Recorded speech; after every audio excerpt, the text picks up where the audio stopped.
Merry Christmas, Nathan. Merry Christmas, Kyle. Merry Christmas to you, listeners at home. So, before we get into the meat of this episode, I have one correction to make to our previous episodes. Alright, okay, go ahead. As you know, last episode we did our Games of the Decade. We did Games of the Decade. For 2019, I gave my Game of the Decade to that piece of shit Borderlands 3. Oh yes, So I have since played a new game, which has utterly destroyed Borderlands 3 in this competition. Oh, what's the game? Which is a lovely little indie game that I played just the other week called Wander Song. Oh, Absolutely loved it. 5 out of 5. It. 5 out of 5 best game of the year? Mm-hmm. How long was it? I think technically it came out last year, but it only got added to Xbox this year, so I'm counting it. Right, okay. How long was it? It's about 6 to 8 hours. No, that's nice. A little game you can finish in no time at all. 2 seconds, maybe. It was great. I think everyone should play it, and that's the only positive thing I'll say this episode.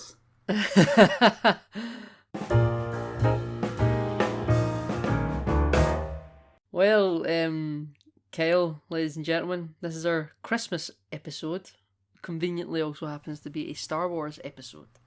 So we all know what we're here for. Good luck, everyone, because I think me and Kyle are going to disagree in some things and agree greatly in others.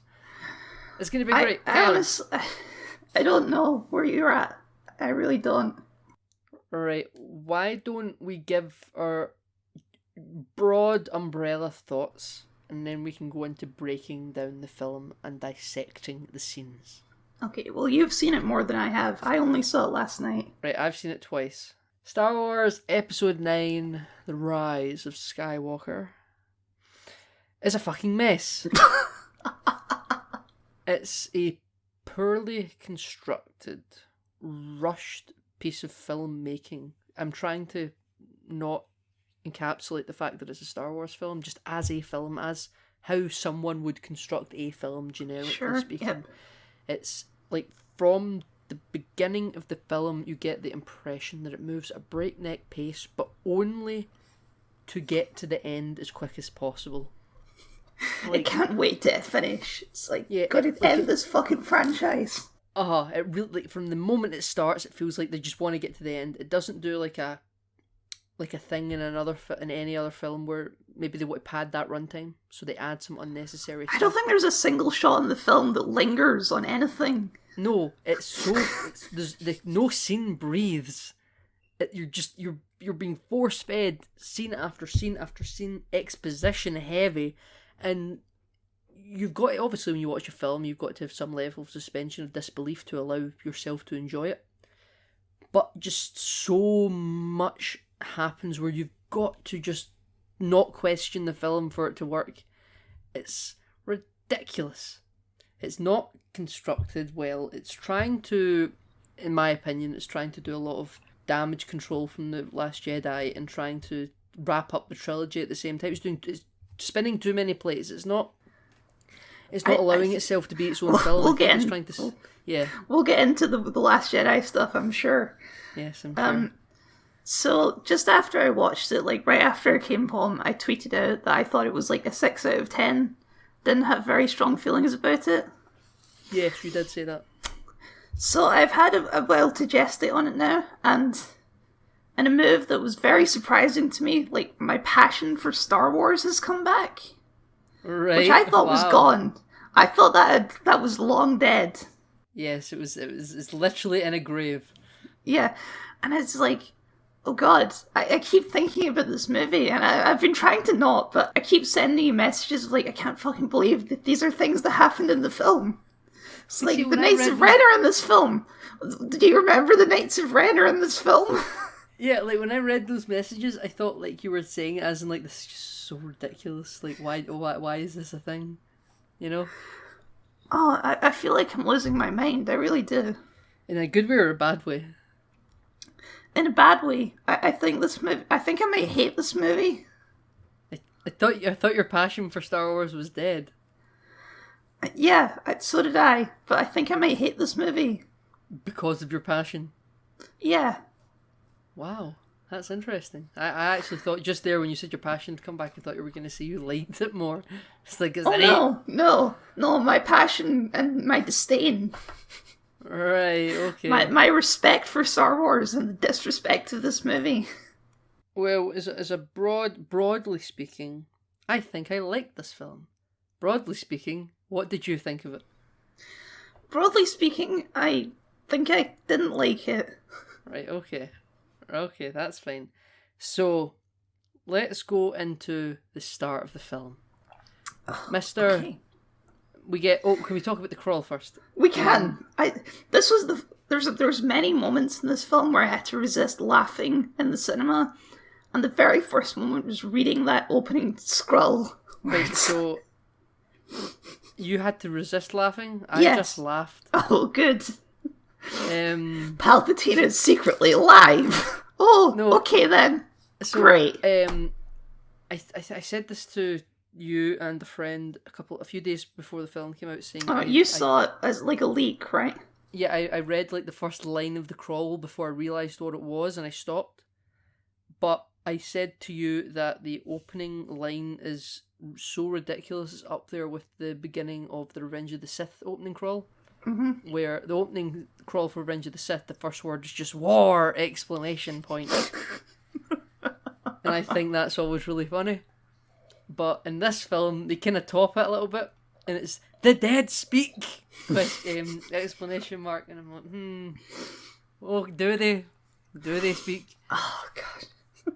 And Palpatine has sent out a call of revenge into the galaxy, and I thought we were going to hear it, but we didn't. We didn't hear what that mysterious echo, because they could have made it like a horror film, like when Voldemort speaks to Hogwarts and everybody starts screaming. They have like a bit later where they're all huddled around the radio, and there's like, you hear sort of mumbles, and there's a guy translating what it says, and it's like, why didn't it just make it Palpatine's voice? What is this extra step? It's right, so they cut it, but you know where they put it in? Fortnite!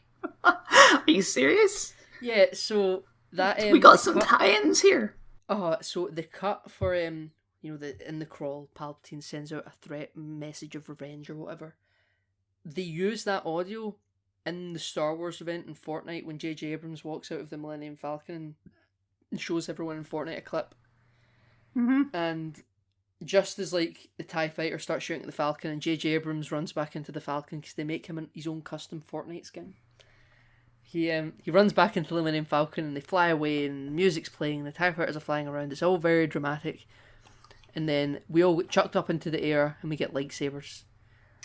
And then over this is like a monologue of Sheev, Emperor Palpatine talking. And it's the threat that you hear about in the opening crawl. What? Supposed to be in the film. They just didn't put it in the film. Yeah, and it's like, the day is at hand. And it's the final line is like, the day of the Sith. But did they just decide it was too silly or something? I don't understand. It's a bit silly. Yeah, it's on YouTube. Like just the audio. You can listen to it. It's a bit cheesy. Like when I first saw it in Fortnite, I didn't know it was like something cut from the film. I thought it was made for Fortnite. And I was like, yeah, this is about right for Fortnite, but this won't be in the film, will it? And it wasn't. But when they recorded it, obviously it was meant for the film. So I'm like, thank God they cut it because it's bad. It's really cheesy. This film is just a collection of scenes with stuff in it that you're not supposed to think about.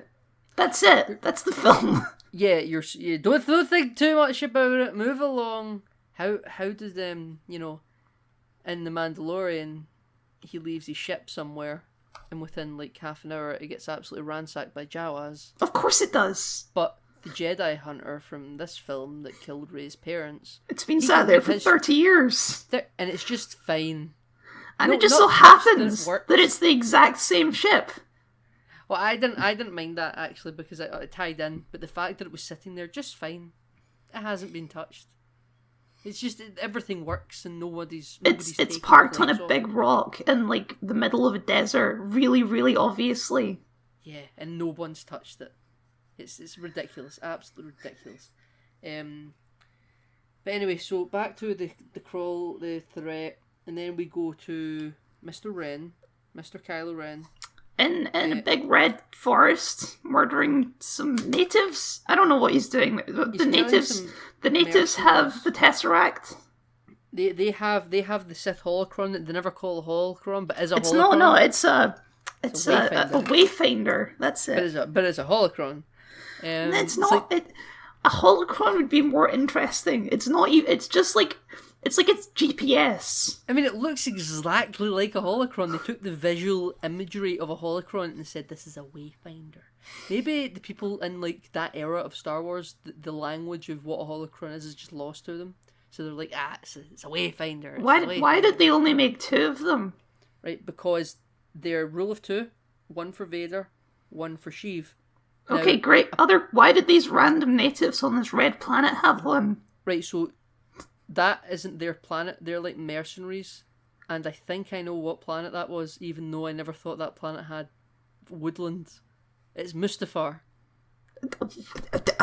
Excuse me? It's Mustafar. See, right, if you watch the it lava again, planet. The lava planet. Right, so bear with me. When the film starts, you see some TIE fighters and Kylo's TIE. You know, that isn't Kylo Ren's TIE fighter from The Last Jedi. That was a TIE silencer. This is called a TIE Whisperer. Don't know why. You need to sell more toys, Nathan. Yeah, I know, but it's like, it looks so similar and it's changed so little. Because in Fortnite, they gave out his one from this film for free, and I was like, why are they calling it the Whisper? His ship's called the TIE Silencer.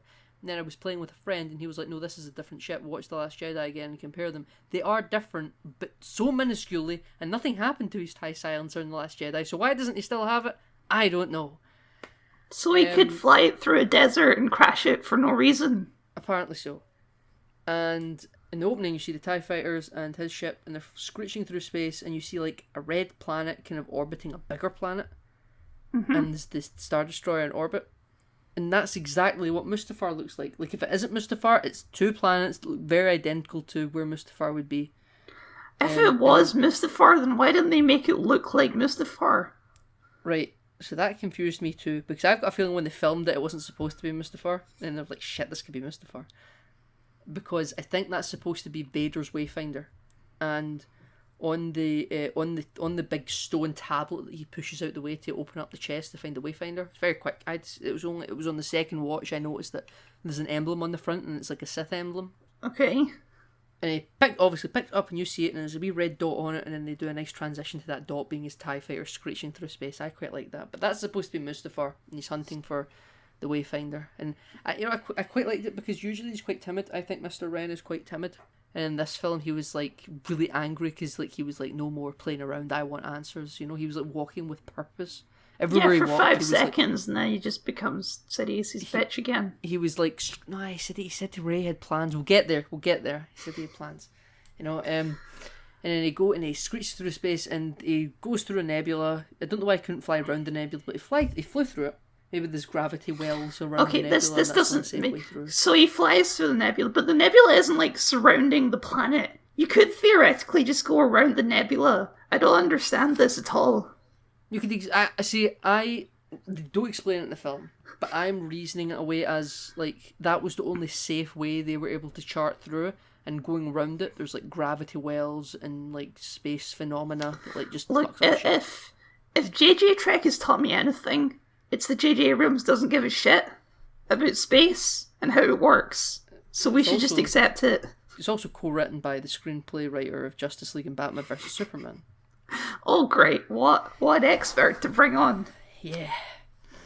But, so he lands at Exegol. That's the Sith planet. Yep. And he's walking around, and there's this big... And this is the second point where I had to hold back laughter. Gravity elevator, and Sheev's like, my boy, you have come. I have always been the voice in your head. And then he walks past, and it's a tank full of Snokes. And oh my god. Now, we and you have conflicting opinions on The Last Jedi. Okay, even if you don't like that Snoke died, does this fix that issue for you at all? Right. So my issue with Snoke dying is we never got any explanation of who he was or what he was doing. What was his end goal? Like we were just kind of abruptly robbed of his story, and this is a very quick shoddy, brush under the rug explanation. Like, is this is this a satisfactory answer to who Snoke is? He's a clone made by Palpatine. It could be better. However, I will take it over no explanation at all, or an explanation that they do in a book. I would rather have something like this explained in a film. Even how shoddily it's done, I will take it over nothing. I'm just going to take it. I can't. I'm not at that stage. I think this is ridiculous, completely, absolutely ridiculous. They're just like, why did he make a clone to look like a weird man with a face disfiguration? Why did he do that? Why didn't he make a clone of himself? It doesn't make any sense. Right, so it's like, I think they mention in the film something about Sith, the ancient art of Sith cloning. I think Dominic Monaghan, the dude that was in Lost and Lord of the Rings, that JJ's friends with, that done nothing in the film. Yeah, I think he either him or Poe at some point mentions the secret art of Sith cloning. I think it was him. Yeah, managed, and I am taking that as it's just kind of like you can make a stock body, like a mannequin, and that's really it. And the reason he's so degraded is because like the energy that's being exerted for Palpatine to will himself through that clone is just degrading the body. So the Snoke we see in The Force Awakens and The Last Jedi, that could be like, it's like Wei-Un from Star Trek Deep Space Nine. Aha, I knew I could fit a Star Trek reference. This could be like Snoke number 8. It's like way worse Wei-Un. Yeah, but this could be like Snoke number 8 or number 7 or something like that. And it's the same Snoke from The Force Awakens and The Last Jedi, but something before that, like the one that was corrupting Kylo Ren, Ben Solo, that could be a completely different Snoke clone, you know? But it's always been Palpatine, you know, controlling it. It's the most, like, quick, short-handed waves, like, oh yeah, Palpatine was secretly here the whole time. We just never mentioned it ever before this point. We never even indicated it in any way because this wasn't planned at all. I'm not saying it's good, I'm saying I'll take it. I think you're being far too apologetic here. Oh no, we'll get it. Well, you'll see why I'm not being apologetic about this film later on, but I'm gonna accept what I'm gonna accept, and I'm gonna really go for the throat on things I think are ridiculous. Wait until we get to the Star Destroyers. Okay, so he finds zombie Palpatine on a big crane, and it looks ridiculous on the big crane. It's not intimidating at all. Are you kidding me? I loved every bit of Palpatine before I thought Palpatine was this is by far the worst appearance of Palpatine in any of the films, including the prequels. I think this is his worst usage in a film, but I mean, in terms of visual appearance, I thought he looked great. No, until he regenerates. I think he just looks silly. I think he looks so silly. He's got like the white eye, because I interpreted it as the body is literally dead. Like that is the body of Emperor Palpatine, but the how did it get there? Don't think about it. Don't think about it. That's absolutely ridiculous. We're not. This film is bad, right? I'm not going to pretend it's not. How did it get there? Who knows? Who cares? As Maz Kanata said. Okay, so good question for another time. What I was assuming is it's not actually Sidious. It's like the evil conglomerate. It's like the Borg of the Sith. It's like the hive mind of the Sith speaking through his corpse. Is that what they were getting at? I interpreted it as Palpatine's body died in Return of the Jedi, but his like Sith ghost was able to... Okay, but no, he talks later on as like, I am every Sith who has ever lived, and you are every Jedi who has ever lived, and this is the ultimate fate of all time. So I have a theory about that as well. I've took that as whenever the Sith apprentice kills their master, a Sith essence passes on to the new Sith master. So the Sith essence of Plagueis went into Palpatine when Plagueis killed his master. That master's essence went into Plagueis, and it passes down. It's like an infection that just it attaches itself to the next Sith master. Had Maul been able to overthrow Palpatine, the spirit would have went into Maul, or had Dooku done it, it would have went into Dooku. Had Vader done it, wouldn't it have gone into Anakin? Why would it stay with Palpatine? When he chucked Palpatine over the edge, because he never died, man.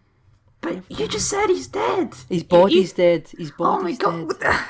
How do you kill a spirit, Nathan? Ghostbusters. You kill it with lightning. You reflected lightning back at it, and you mace window that man. Yes, he literally had to kill himself to end it, because Palpatine could have just turned off the lightning, but he didn't. Oh, God.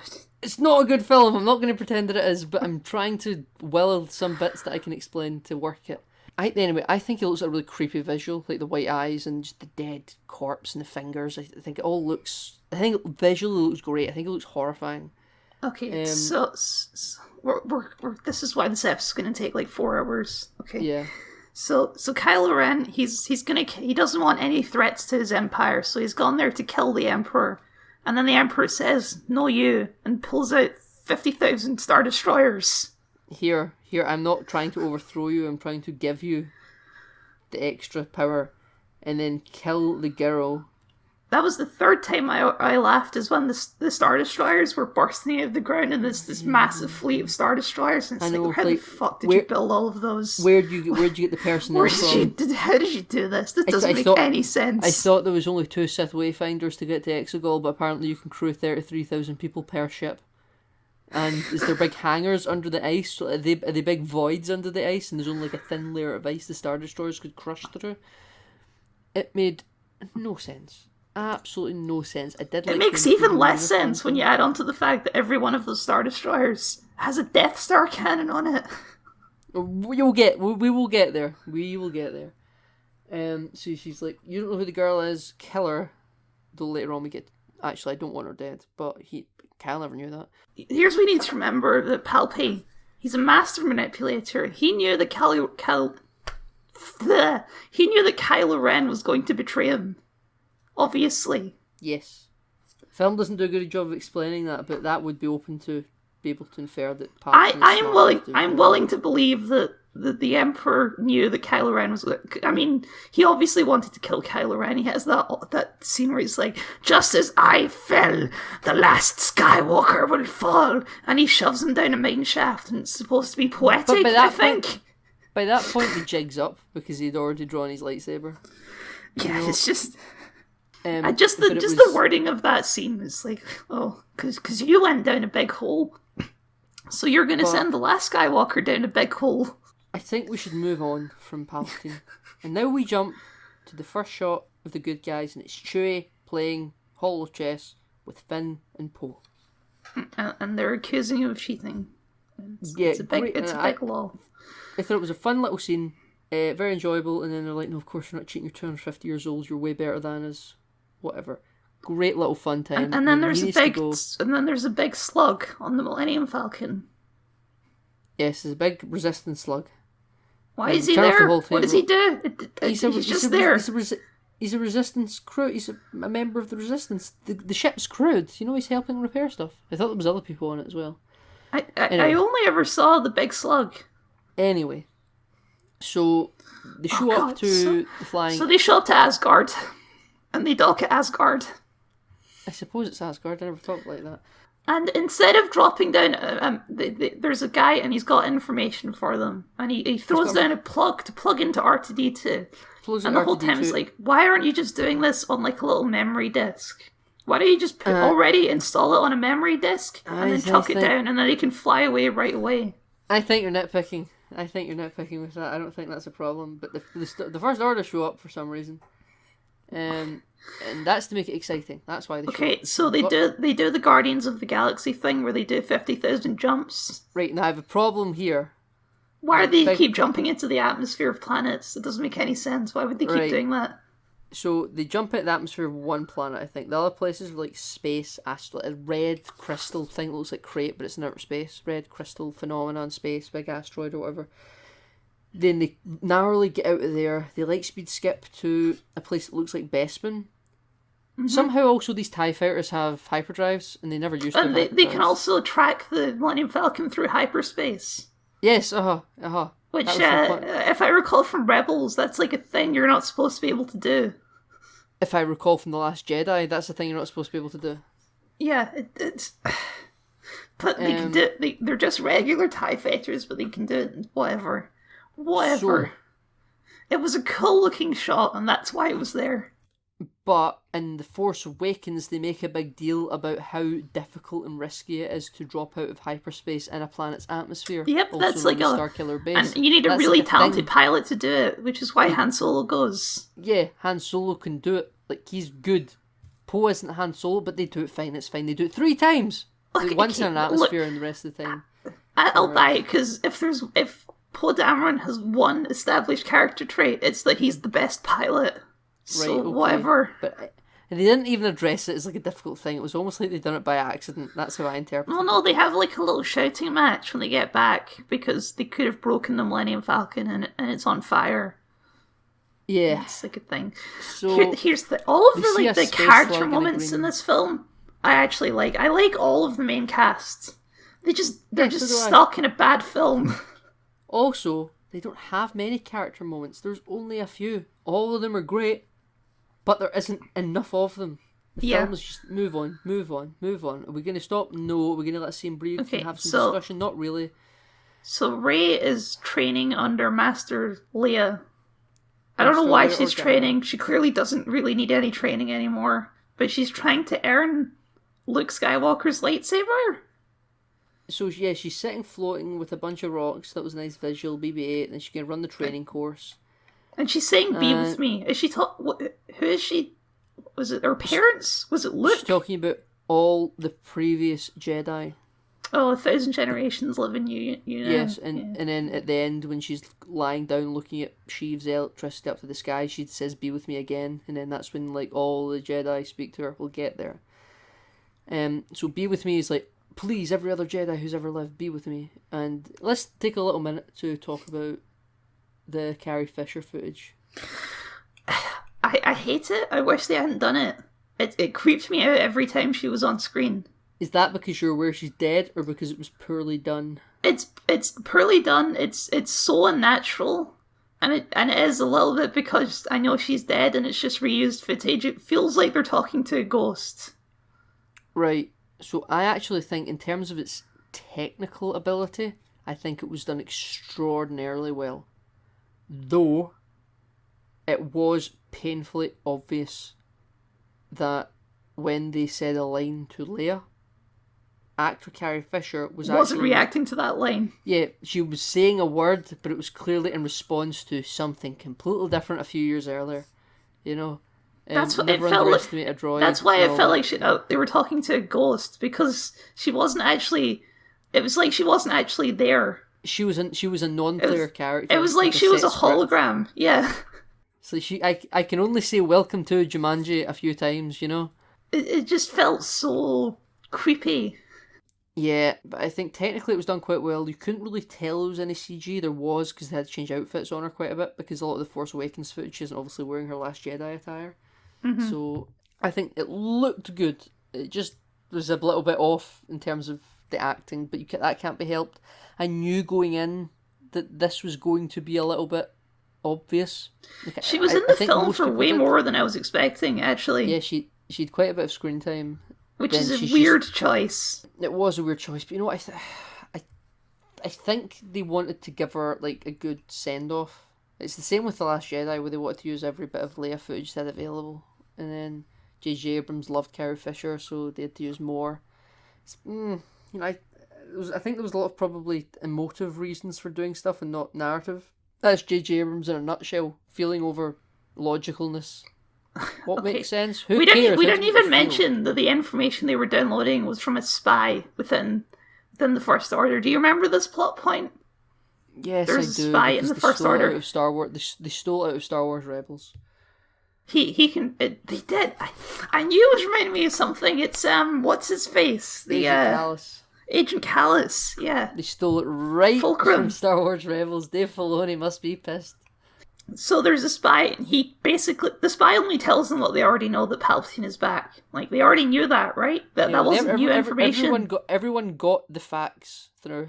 Everyone's machines in the galaxy made a little beep, and like a text message came out saying, I guess the spy told them about the fleet of Star Destroyers. Yeah, told them about the Sith fleet. Okay, right. This movie considers the First Order, like, absolutely nothing. Based on this movie, the First Order is, like, maybe 6 Star Destroyers. Because they need this Sith fleet. Because in the last movie, this First Order, they were in control of the galaxy, right? They were rushing to take control of the galaxy because, like, the New Republic's been out from the point of the Last Jedi. The New Republic had been destroyed for precisely like half an hour. Yeah. And in the opening crawl, it's like Supreme Leader Snoke has dispatched, Star Destroyers to take control of all worlds for conquest.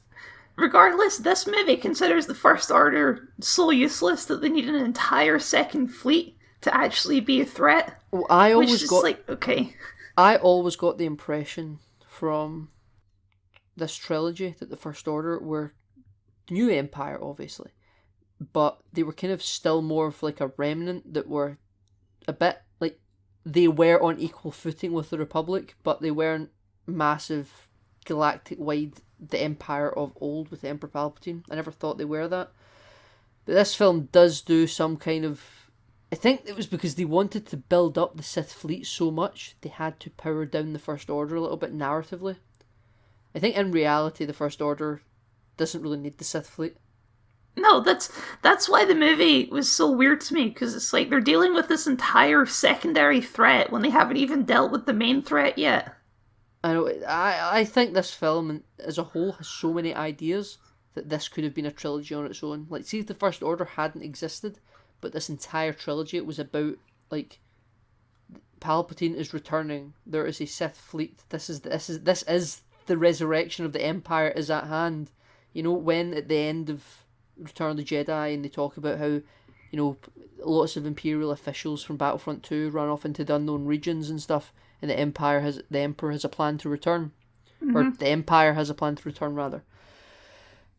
See if this was it. If this Sith fleet was the return of the Empire, that's fine. Why did you have to call it the Final Order? Why don't you just call it the New Empire? I don't know, Kel. Don't look for a reason. They had a marketing team. Sheev has got a whole bunch of marketing advisors. It's like we gotta sell it. We gotta sell the idea. People are familiar with First Order. Well, he has like a little blacksmith that rebuilds helmets. So that's that was nice. The Knight of Ren. Was it? Yeah, that was. Oh yeah, the Knights of Ren are in this film. Knights of Ren are in this film. I was annoyed with them, The Last Jedi, for just not doing anything with everything Mr. Abrams set up. I don't think. At this point though, in the third film, I wouldn't have even bothered putting the Knights of Ren in. I would have just like quietly written them out. Right. They do. They contribute absolutely nothing to this story. Here's the thing. This is why this film is a mess, because it was trying to do a lot of The Last Jedi damage control. It wanted to try and pick up the plot points J.J. Abrams clearly, in his mind, thought, well, this is something that can be picked up in the second film and do all the kind of Empire Strikes Back stuff where you spend a lot of time developing the bad guys. And then the third one, obviously, is the falling action and how you come back from that. But then he spent all of this film trying to basically cram in a middle arc of this trilogy, because middle arc of the trilogy isn't something J.J. Abrams wanted to use. So it was like the Force Awakens is set up, the second film threw out the setup and tried to set up stuff again, and then the third film is trying to rewrite the second setup and then have a third film in there somehow. It was too much. It's almost like they should have planned it. They should have planned it. The entire thing is a mess. I know the original trilogy had different directors for each film, but that was like a happy accident. There's no way this happens like on the odds. If this trilogy had worked out well, it would have been an accident. I don't think it would have been deliberate unless they planned it. Like ever since The Last Jedi, when it was clear that they didn't have a plan, it's been absolutely ridiculous to me. It's like, you had the perfect model to follow, and you also own that perfect model. Why didn't you just do it again? Why did you not? It doesn't make any sense. I know. Listen, in my opinion, this entire trilogy has been wasted potential. But, absolutely. Whatever. So the main cast of these films deserves a much better trilogy. Daisy Ridley, John Boyega, Oscar Isaac, they're all great. Yep. And they kill it as their roles. Adam Driver, of course, yeah. Great actors. They deserved a much better trilogy. I hope they'll go on to have great careers making things that aren't Star Wars. Adam Driver and Oscar Isaac had careers before this, and that new film Marriage Stories just came out with Adam Driver and Scarlett Johansson, and fair. apparently that's absolutely brilliant, you know. And John Boyega was in Pacific Rim, so it's fine. Oh, God. Yeah, John Boyega's career is going places. Let's get back on track. Carrie Fisher's a bit squiggly, but we'll accept it. Okay, Spy. right. They were decoding the message, and Rey goes to get the Jedi texts, and they've written about this planet and how to get there in the Jedi texts, which I thought were like religious documents, but I guess they're also historical texts. Whatever. I think it's a bit of both, but I assumed that from The Last Jedi, that it's a book of legacy, you know, page turners. It's like the Jedi Bibles. So we decide we are going to need to go to. Well, no, Rey decides she has to go alone for some reason, and then everyone's like, "No, you're not going alone. We need an adventure movie to happen." Yeah, we're 3 films in and we haven't actually. Do you remember done that stuff scene where Finn is like, "Hey, Rose, it's last chance to come," and she's like, "No, the fans don't like me, so I'm not coming on this adventure." No, General Organa wanted me to look up specs of old I know that's stories. what she says, but I was reinterpreting what she meant. Yeah, they jar-jarred her. I feel so bad for the actress who plays Rose. Kelly Marie Tran. It's a shame. At least she had a starring role in The Last Jedi. She didn't deserve the hate, and I do think the character was good for like the first 2/3 of The Last Jedi, then went off the rails at the end. It wasn't her fault they had to go to the casino, and then it wasn't her fault. They have the infamous scene, which is the reason everyone hates her, which is she saves Finn's life. Yeah, it's a bad scene, man. I like that scene, but we're not talking about The Last Jedi, but she does like a little kiss on Finn. And as everyone's dying behind them. It's never addressed in this film. She got friend-zoned. She got they glossed completely past it. Yeah, and they introduced a third love interest for Finn. Yeah, he's had a different love interest in every film.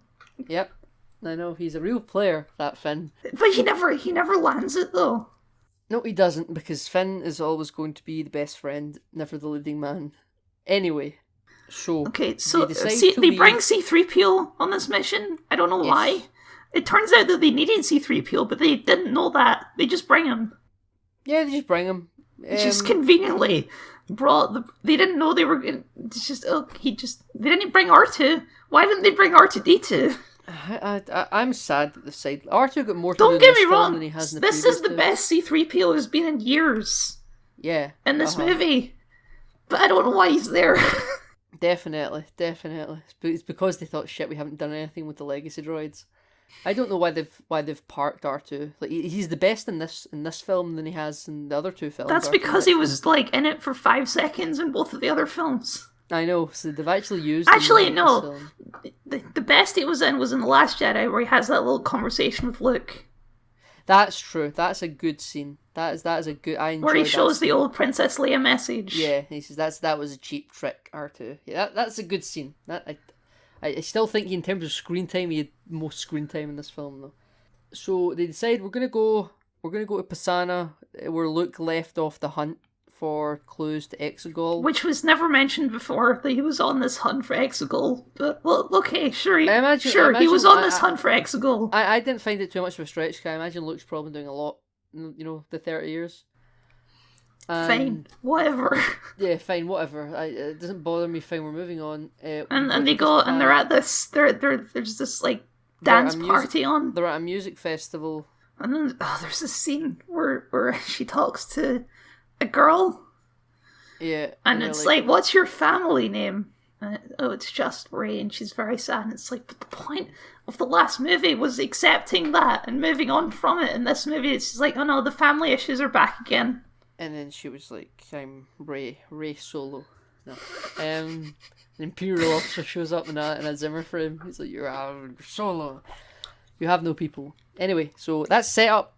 The second you heard that, you knew that was going to get asked again to her later. I knew it. It's a good setup, and then they ruin it at the end, which we'll get to. We'll get there. So then gets beads, which is I actually like that bit where they give her the necklace, because I didn't know that was going to have a payoff. I like that. He rips off the necklace and they use it to track. That was clever. He he builds on the forced brain connection from the last movie in cool ways. I think I call it force time, like FaceTime. Use force time. They also, it's because they say in the last film that Snoke was the one who linked their minds. But And then they in don't this address- film, Palpatine is like, Kylo Ren is like, Palpatine doesn't know about the connection between us. It's like, but he just told you that he was Snoke. Of course he knows about it. What are you talking about? Right, so I've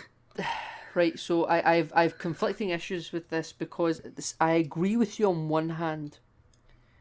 Because later on, when Palpatine finds out about it, that's what he uses to regenerate himself, and he says it's a really rare thing that hasn't been. Which is also a dumb scene. Which is right. We'll get there. I'm just alluding to it for reference. We're so far away from that. But with saying that Palpatine doesn't know about the Force bond and Snoke holding their minds together, I always assumed watching the film that even though Snoke is controlled by Palpatine, he isn't like literally a flesh suit that Palpatine is inhabiting 24/7. Snoke does have a level of autonomy, like say a clone trooper. He is his own person, but yes. he is being relatively willed to. Doesn't matter how you do a thing, but I need you to do a thing. How you do it, it's up to you. He has like an Order 66 chip in his brain. Yeah, I don't care how you do it, but you need to do it, and I think that's kind of the extent of Palpatine's influence. And I don't really mind that Palpatine didn't know about it, even though Palpatine controls Snoke. Like, again, I'll keep saying it. This isn't a good film, but again, didn't bother me. I think we skipped over the scene. So Kylo Ren rebuilt his helmet, and it's like a perfect metaphor for this film and its relationship to the Last Jedi. The Knights of Ren are there. Okay, you have to clarify.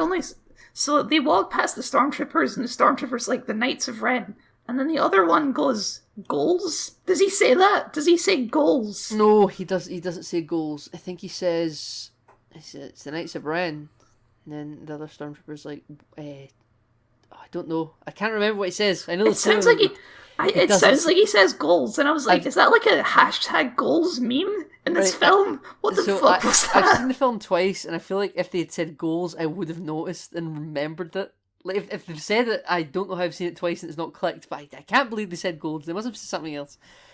So they all walk past, and they look very cool and dark and broody. They have the exact scene from A New Hope in the boardroom with Darth Vader. Yes, I didn't mind it. I quite. There was the joke, the little joke about his helmet being back. It's like, I think it looks good. That was a bit weird. Didn't really jive. Right, I'm gonna say this. I think this is the first film in this trilogy that didn't use bad Marvel humor. Are you kidding? This film is full of bad Marvel humor. I thought it had good Star Wars humor in my memory anyway. Like in the Last Jedi. They have like the scene where he promotes him to general, and it's like general, and then they keep having that was a total Marvel moment. Oh no, I thought that was quite good Star Wars humor actually. Star Wars doesn't do that. I think you need to go watch Star Wars. I'm not saying they're reusing jokes, Kyle. I'm just saying I thought that was quite, it was fine. Don't get me wrong. I like Marvel humor. It's just that particular one didn't work for me. It doesn't work in Star Wars. I don't think Marvel humor works in Star Wars. Like the your mama joke from The Last Jedi, or he's tooling with them, or the who talks first, you talk first, I talk first from That's been established as Poe's character, so I'll forgive it. That's Poe. That's what he does. We're not going to go into the issues or perceived issues of previous films, but I thought this film didn't do any of that. Okay, can you please explain to me what's up with Hux in this film? Wasn't he in charge in the last two films? Right.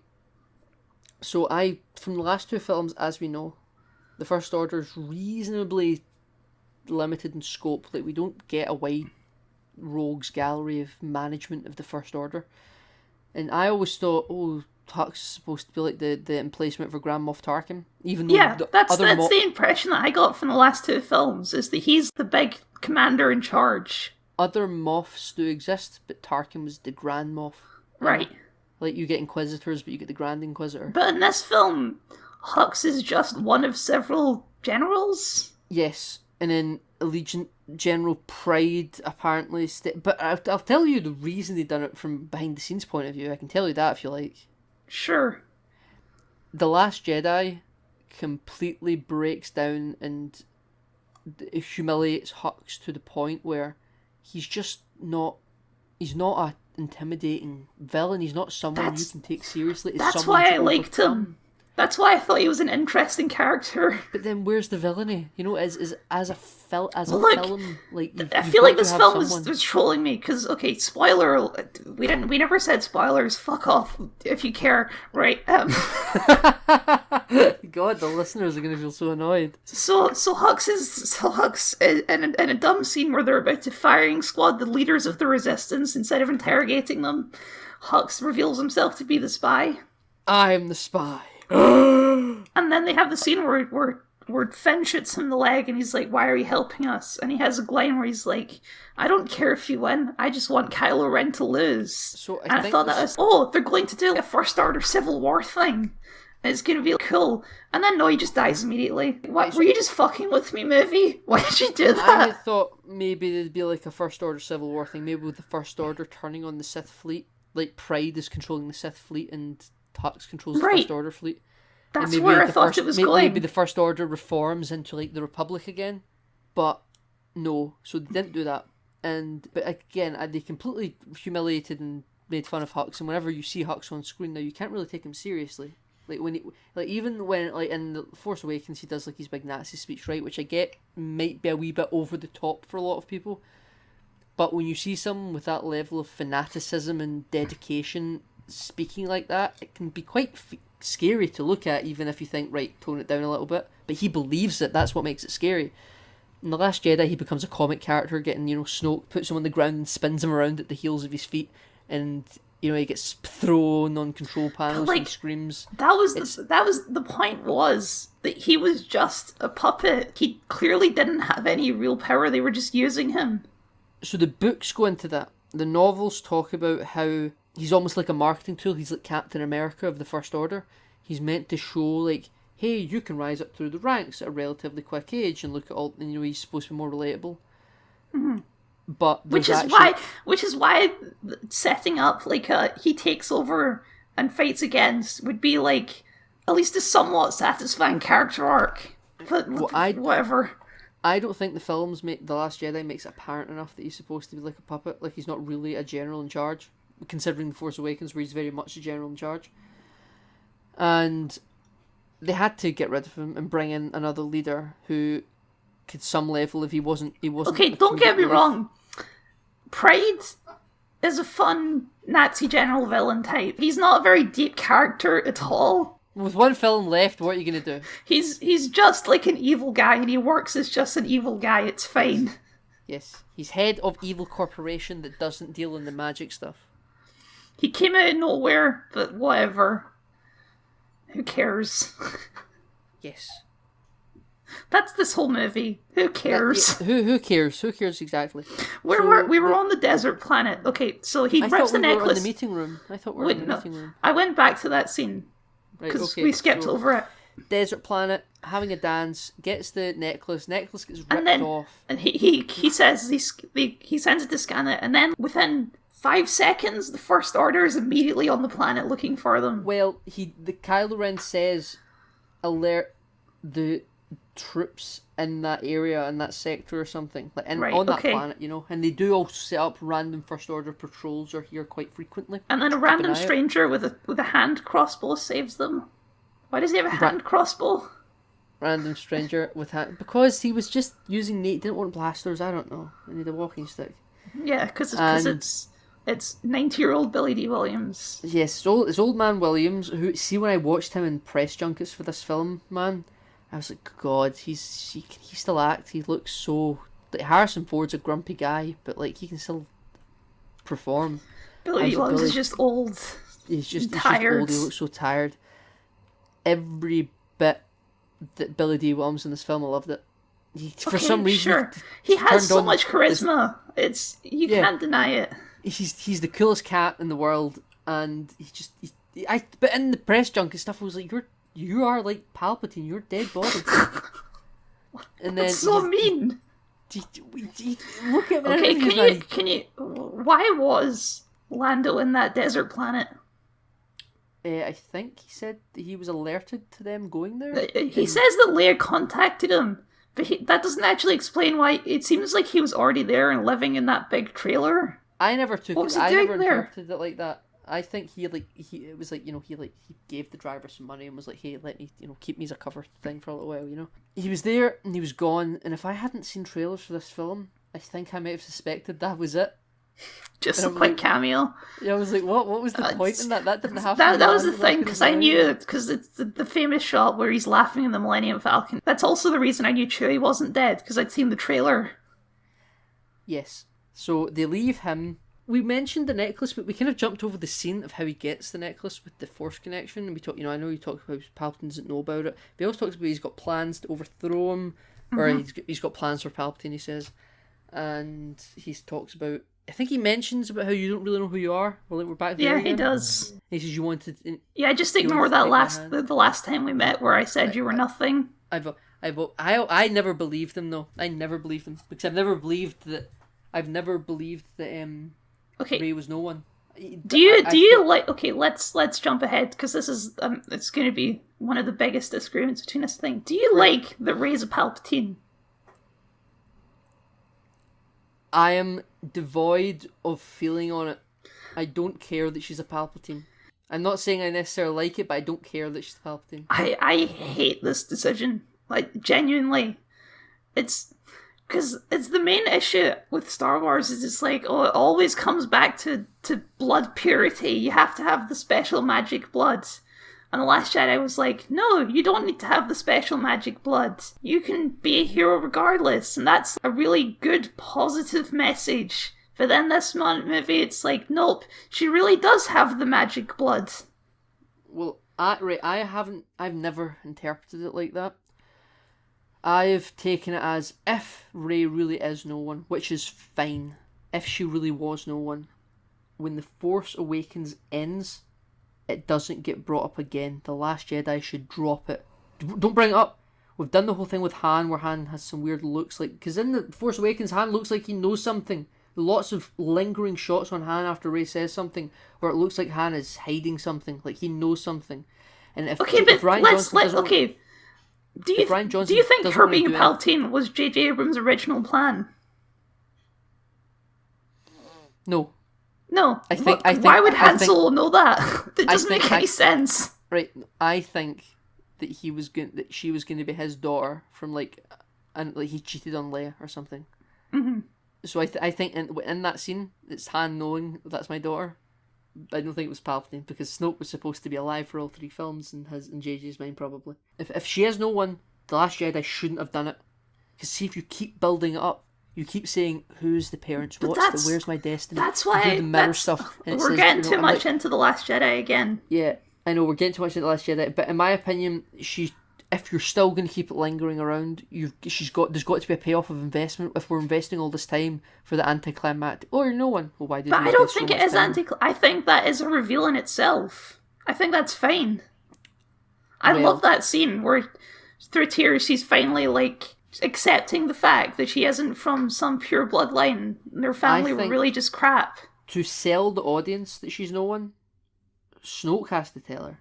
Palpatine has someone like Yoda, someone in a position of authority in the eyes of the audience has to tell her. And if Kylo Ren is in the authority of the audience, I fear for the audience, honestly, because I've never found Kylo Ren to be written in an authoritative way. That's why I always thought, well, that's even the writers must agree with me to this extent. Kylo Ren needed a bigger boss. Snoke was his boss. He killed Snoke. Well, now we need a bigger boss because Kylo Ren can't be the peak. To me, that's the cheap way of doing it. I think having a villain who doesn't know what he's doing would be the only interesting thing they could do, and they decided not to do that. I mean, well, the legacy of The Last Jedi is one that I'm just going to say years to come. You've been on the constant stream of, oh yeah, Palpatine coming back, it's great. I think it was a dumb decision. I think it was bad and silly. I stand by that after watching the movie. I mean, right, we'll actually get to Palpatine later on when he's doing all of his stuff. But when he's recreating the Return of the Jedi, yes, so almost shot for shot. almost shot for shot. We decide after going to Pisana, and we have a big chase with Right, Speeder. yeah, okay, and they fly now, and this is another tiny line where they're like, oh my god, they have jetpacks, even though jetpacks are like a well-established thing in this universe. It's not weird at all to have jetpacks. I think it's just like, well, we haven't fought them yet with jetpacks. Like, we as the Resistance are a little band of, we haven't fought them with jetpacks. How is that even possible? Oh, I don't know, from the films we've seen, they've never encountered them, so I'm fine with it. They see the ship, and but they fall in some quicksand. They fall into the devil's snare. And Finn is like, I have to tell you something. I have to tell you something, Rey. And he never actually tells her what it is. So John Boyega put out a tweet today saying that he wasn't about to say to Rey that he loved her. Right, no, I saw that JJ Abrams has said that he was planning to tell her that he was Force sensitive. Yes. But why would you say that before you think you're about to die? Yes, exactly. Doesn't make any sense. Exactly. But you know what? This film doesn't make any sense, so I can believe it. Like, Rey, before we die, I have the Force.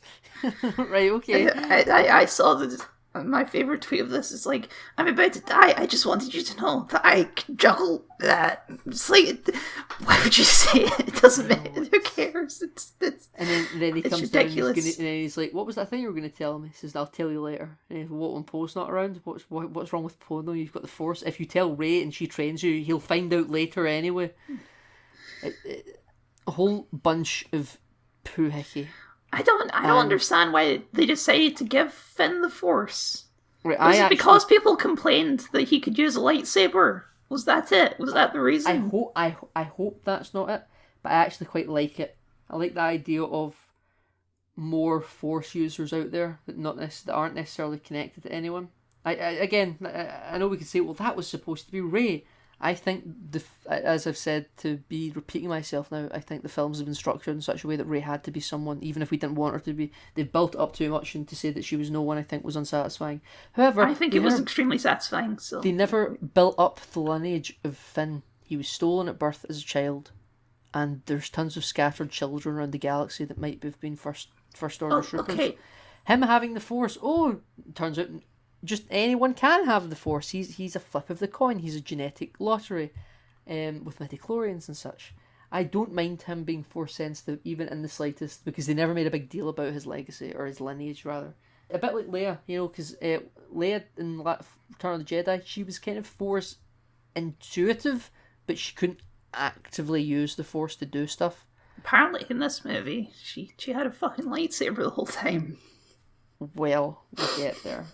A lot of this review is going to be me saying we get there, because we keep jumping out of time, out of line with film. Okay, so the reason they fall into this pit is so they can find the evil dagger. So we can find the evil dagger and a speeder that had, like, a Mercedes logo on it. Oh, yeah. When I saw that, it's like, is that like a car?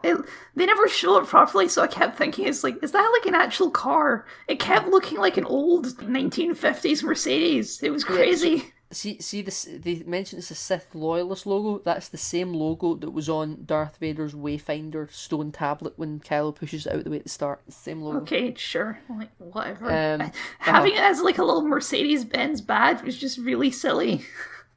Yes, that.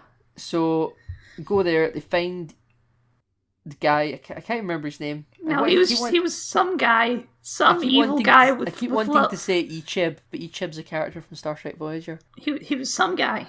He was some guy. He looked quite creepy, by the way. I think he could show up in a video he had game. He had little beady eyes. Yeah. Okay, I'm gonna say I'm being very hard. This bit where they're on the desert planet up until about they hit the Death Star is my favorite part of the movie, just because it's fun and it's like a little adventure story.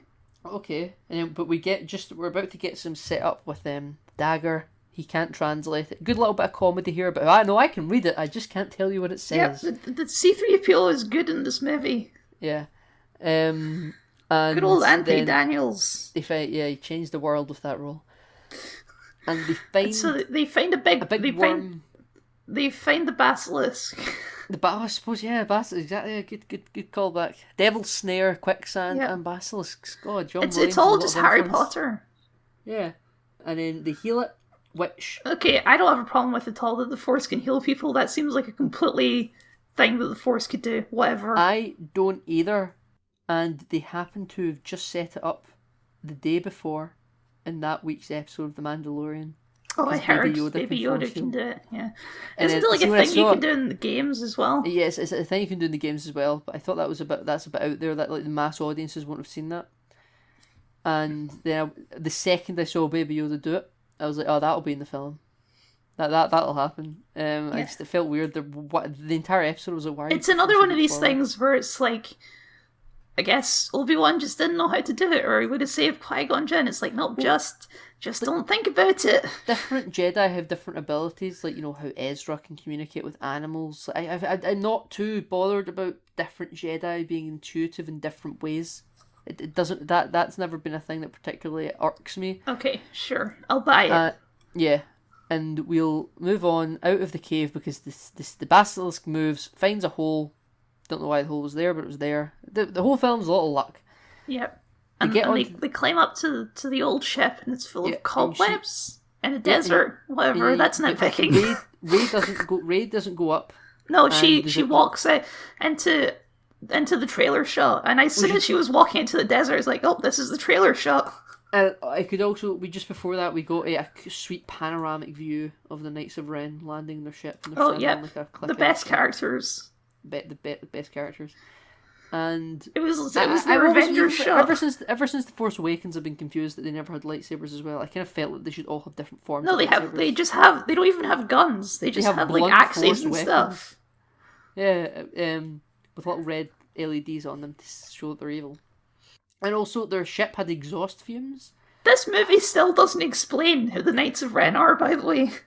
No, it doesn't. They're wasted in this film. However, I would rather have them shown and be wasted than just not shown at all. I wouldn't. I kind of feel... It is really sad. I kind of feel the same way about Rose. It's like, if you didn't want to put her in the movie, just don't put her in the movie. I can't... See if you've introduced an element, I kind of think you've got to use it. You're going with the Chekhov's gun approach. Yeah, sort of. It's like you've introduced the Knights of Ren, even you, Master of the Knights of Ren, and they're faced such a task. Well, who are the Knights of Ren? Ryan dropped it, but that's The Last Jedi. I mean, you couldn't have even fit it into The Last Jedi anyway. It's an element that they introduced, which they had no idea what they were going to do it with. I think JJ did, and I think he suspected the Knights of Ren to be in The Last Jedi. Not obviously the film we got, but when he thought, well, this is the middle film. Well, then why didn't he fucking make the film then? I don't know. That is the answer. I don't know. So they were wasted, but I would rather them be wasted than never used. And they go hunting. They somehow are like literally 2 meters away from the ship. They see Chewbacca. They get there completely stealthily, but there's also like 2 transports just hanging out right there that none of them saw. Right. Here's the thing. I've watched that film twice. I always only see 1 transport sitting there, and then 1 lifts off, 1 is destroyed, and apparently there was another one off screen. I'm sure when Finn is spying on them, I saw 2. Which, it also begs the question of, like, where did the second transport disappear to? It didn't also take off. I know, they would have seen it. Okay, I have to... Why does Kylo Ren fly right at Rey? What was he planning to happen there? What was his goal? Grand Theft Auto. He wanted to smash into her. But he has guns. It doesn't make... He knows that she can use the Force. I don't understand. The guns, the lasers can only really fire in like a linear, in a parallel. You mean like a fighter pilot where you just do strafing runs? Why didn't he just do that?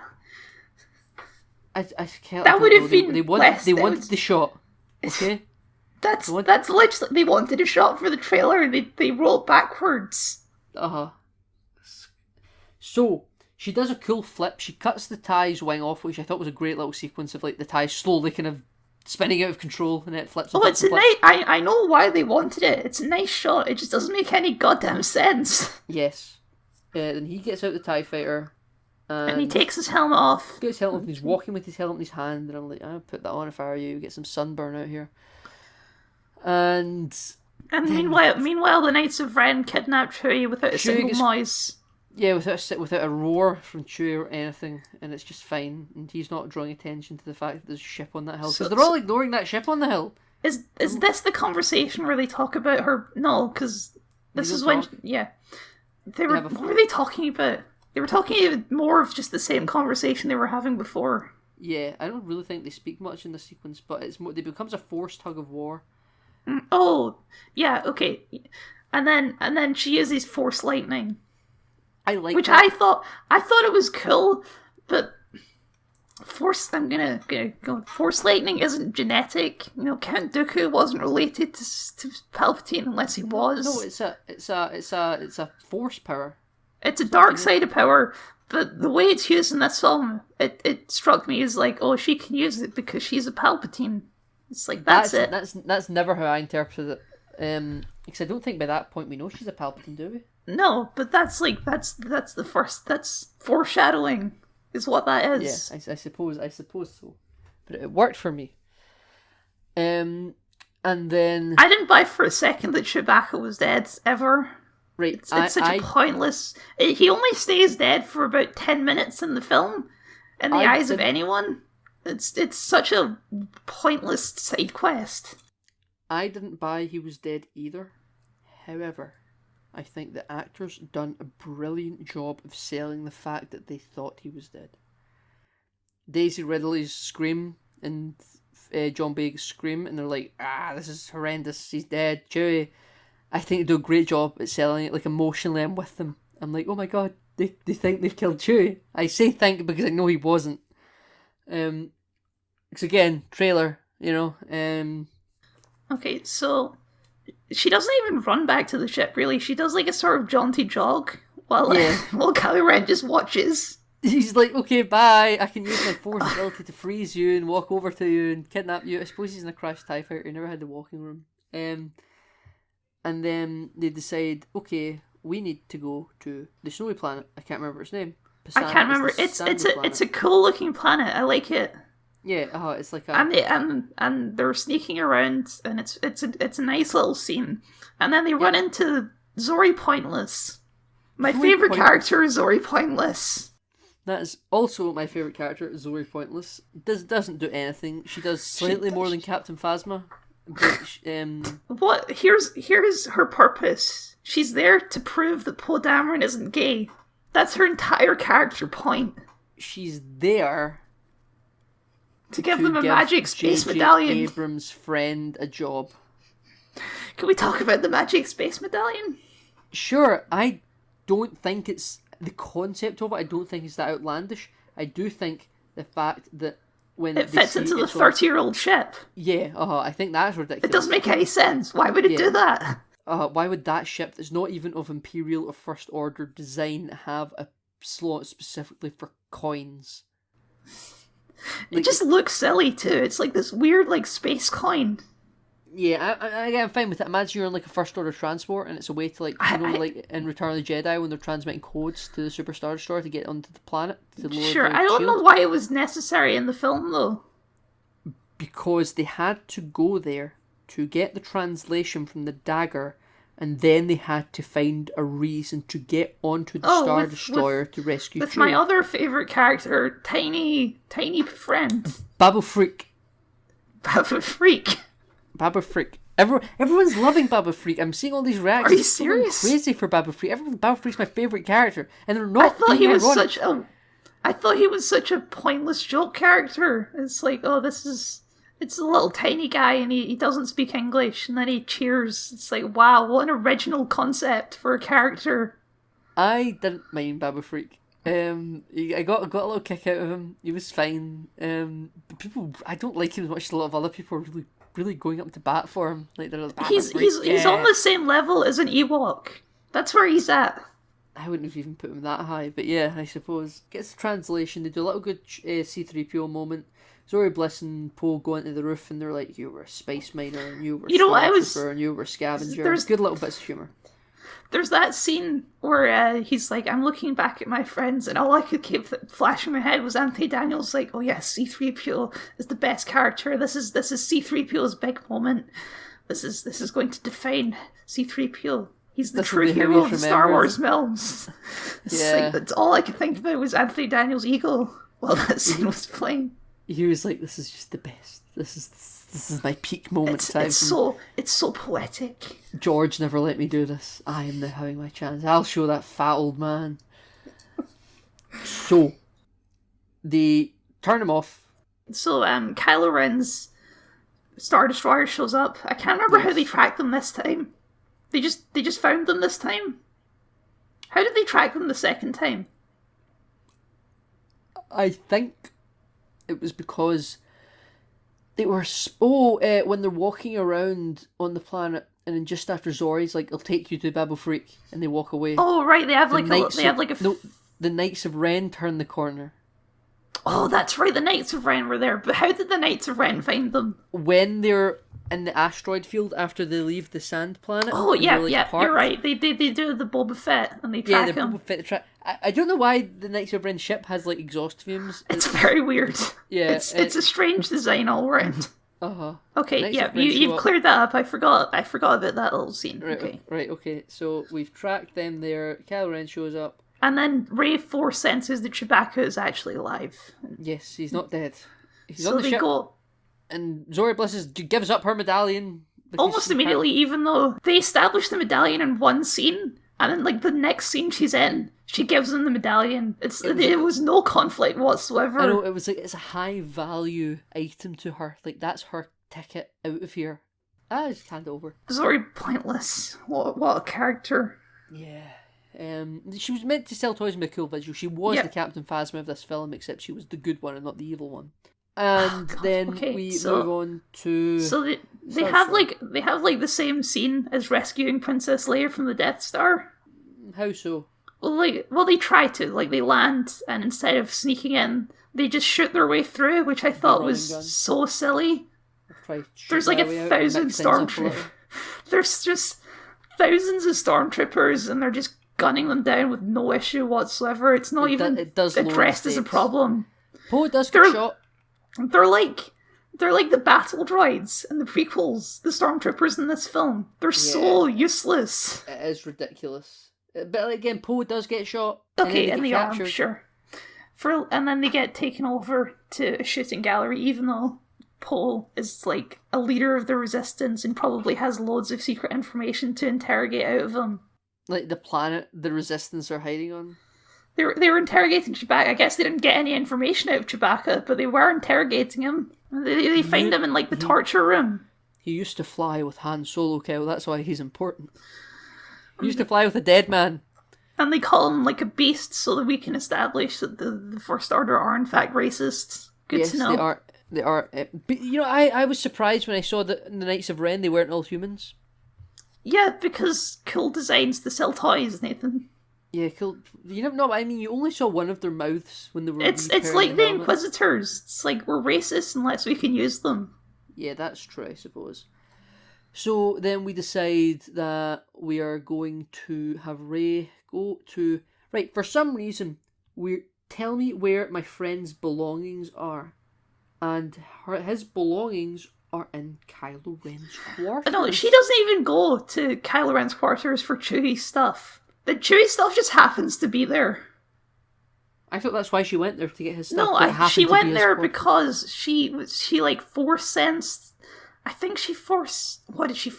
She force sent. It was the dagger. She went for the dagger because she thought they still needed the dagger, even though they had already got it translated, which turned out to be correct. She said she had a feeling that they still needed the dagger, I thought so she went to go get it. I thought she said it was a feeling that like Chewie's belong. Anyway, doesn't matter.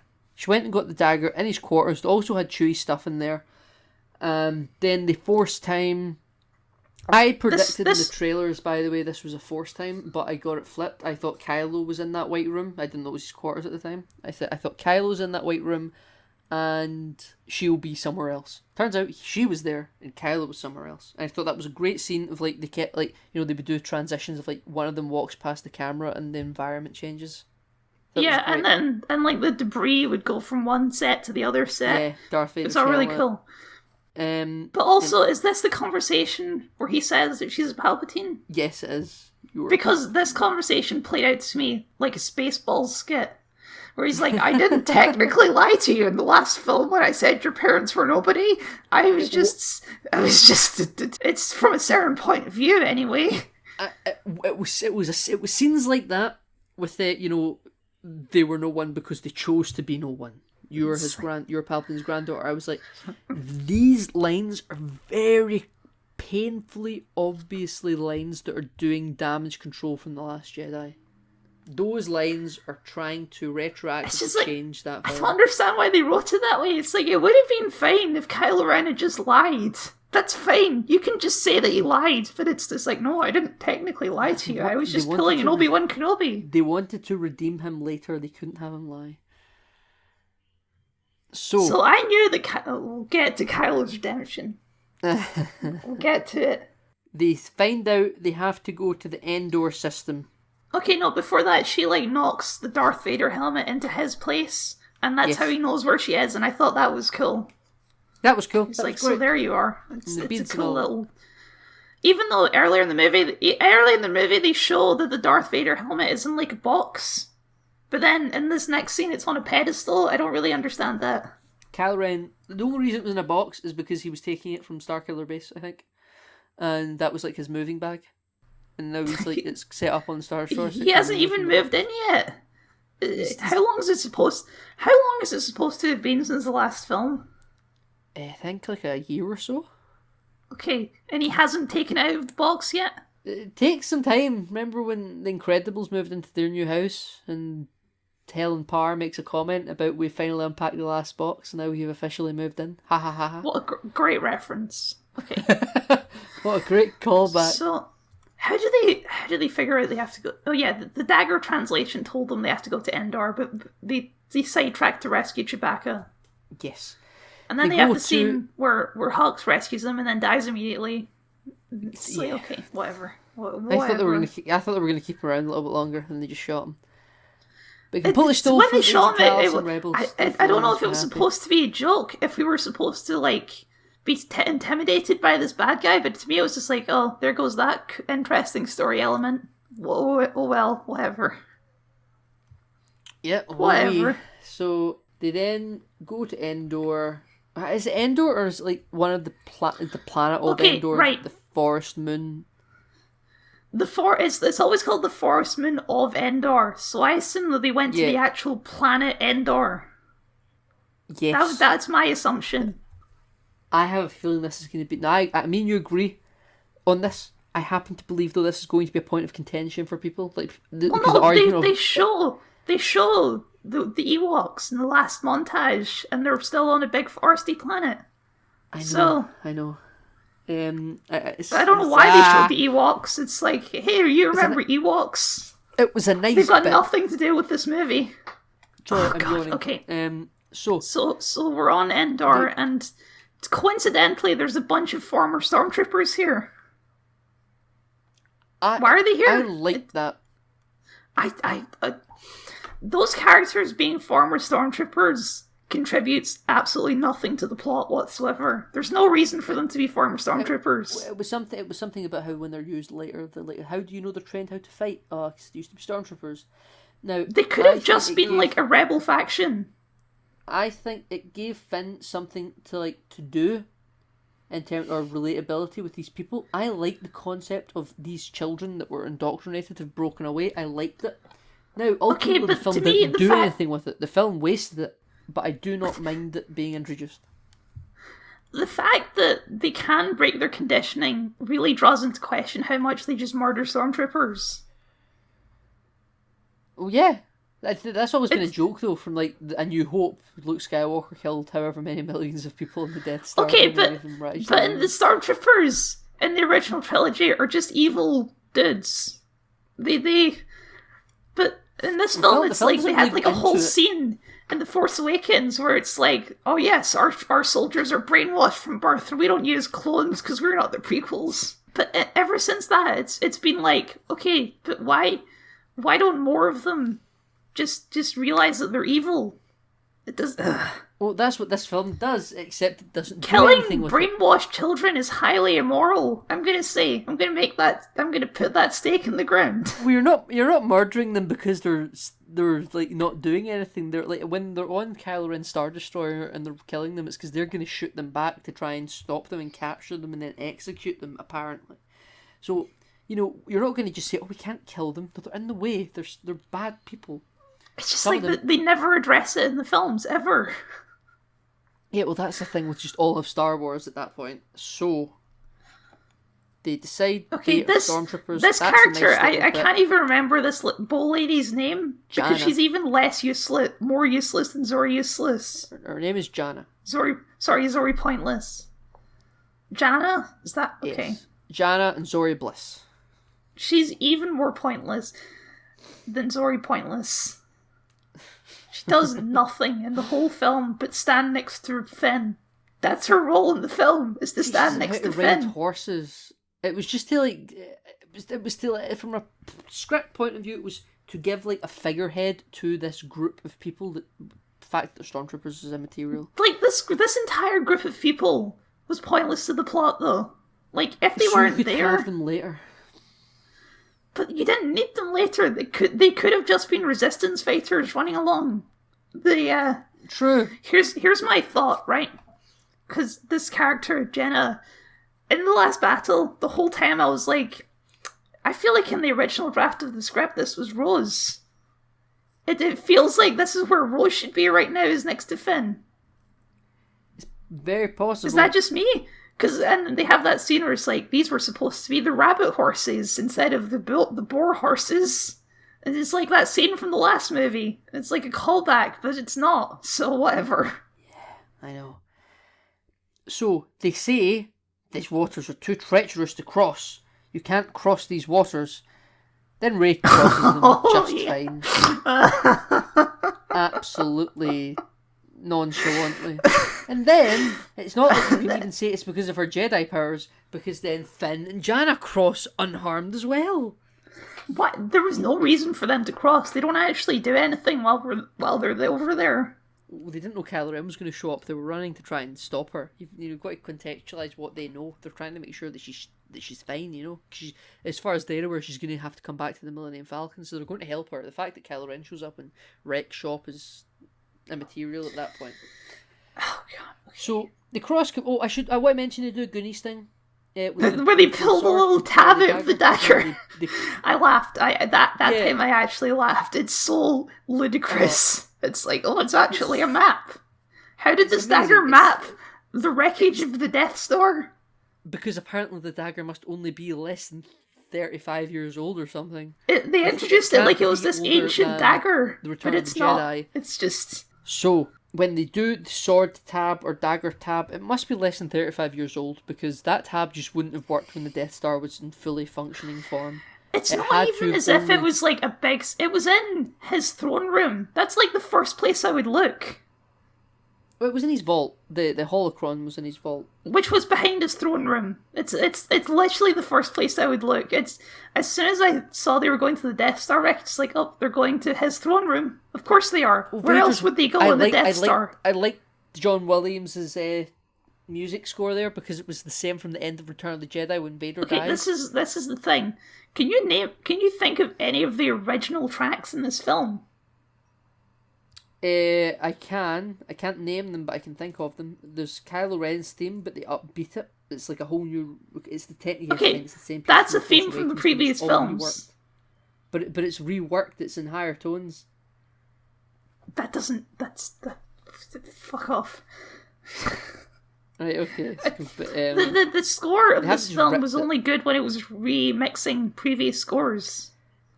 It's a shame because The Force Awakens is such a good score. The Force Awakens score is brilliant. It's dude, Rey's theme, great. The March of the Resistance, awesome track. Kylo Ren's theme, I was listening to it earlier today. Rey's theme, brilliant. Anyway, so climb up, go into the Emperor's Vault. I don't know if that door was ever there in Return of the Jedi. Anyway, though. Whatever. There was a door. Who cares? They show some old Stormtrooper helmets, because do you remember Stormtroopers? I know. I was surprised. Right, even though I shouldn't be surprised, because if the throne room kind of survived, a corridor where stormtroopers got incinerated but their armor survived probably would also have existed. But when I saw the stormtrooper armor on the ground, I was like, how did that not get blown to smithereens? And yeah, the idea that there's wreckage. Looking at the Death Star explosion from Return of the Jedi, it's absolutely ridiculous. There's any debris left whatsoever. It was absolutely boomed. What? So, the Emperor also survived, so who cares? Like, honestly. Yes. They go in, they see the throne, and there's Dark Ray, which is just a force. Well, she's climbing up, and it's kind of a callback to the first movie where she's scavenging Star Destroyers. Yes. Oh, I like that. It's fine. But then there's Dark Ray from the trailers, which I knew was going to... It's exactly what everyone predicted it was going to be. Obviously, she's not turning evil. It's obviously like a force projection. They did more with it, though, than they haven't, like, with when, Luke saw Vader and it was his face under it. It's all symbolic, but it's not like an action sequence. Rey actually fights Dark Ray, and so from my point of view, I was watching like a Darth Maul fight too, because it was a double-bladed lightsaber fighting a single-bladed lightsaber. I thought it was an exceptionally silly scene. It was very short, and then she gets kicked out, and then they do like a drag. She's got like a sharp teeth, pointy teeth for some reason. Mm-hmm. I thought that was a bit comedic. I was like, why do you have pointy teeth? That's weird. The folding of lightsaber is literally just to sell toys. There's no practical reason for it to lightsaber fold up. on a hinge is stupid. I hate a lightsaber on a hinge. Because you would imagine you're fighting with it and it starts flopping and opening and closing and you cut your own arm off by accident. Okay, before any lore junkies get at me, I remember General Ponkrell. He had the hinge lightsabers. I know. I love those episodes. It's still dumb, even when the Clone Wars did it. It's still a silly idea. Lightsabers on a hinge is stupid. Anyway, Ponkrell should have been in this film. He would have saved this film. He is the Sith behind it all. And she falls out. I know it's a wayfinder. I'm going to keep calling it a holocron because that's what it is. Don't worry about it. I don't care. Drops the holocron. Kylo Ren is there to pick it up. The first time I watched it, there was like an optical illusion at play. Where you thought he picked it up with his foot? Yes, it's the same thing. I was like, is he like using the Force to pick it up with his foot? What's happening? Well, I was like, he picked it up with his foot, and then there was some weird, like hidden transition where his foot morphs into his hand. I was really confused. I was like, how did his feet? And the second time I watched it, I tracked it, and that still looks like his foot, but I knew it was his hand, so it worked a little bit better. But yeah, I'm so happy you clocked that as well, because I was so confused. No, it was. I thought it was going to be like the goofiest thing ever, and then I realized, it's just his hand. It's not. He's not picking up with his foot. Oh, thank God, I wasn't the only one. They have a fight where she's like giving in to her anger, and it's like I don't know why she's so angry, actually. Because she killed her father figure and betrayed Mum. Yeah, but all the character moments here are great. Like there aren't many character moments in the film, but I think they land the ones they do, and the issue is they didn't have enough of them. I liked the bit where Finn's like, Rey, stop, and she like force pushes him back because she's consumed by anger. That was a very Star Warsy moment. I also thought she was trying to like protect him because she was like, he's going to cut your spine in half again. He was fine. You just put him in the jelly and he's fine. That's how Star Wars works. Back to thanks, yeah. It's like med kits over long periods of time. Okay, so I don't understand this moment with Leia at all. She she sacrificed herself to give her son a conscience? I think so. Is that what happened? Because, let me be clear, Rey lost that fight. Yeah. Kylo Ren won that fight. He was ready to kill her, and then Leia happens to chime in very last minute, sacrificing herself, being like, Ben.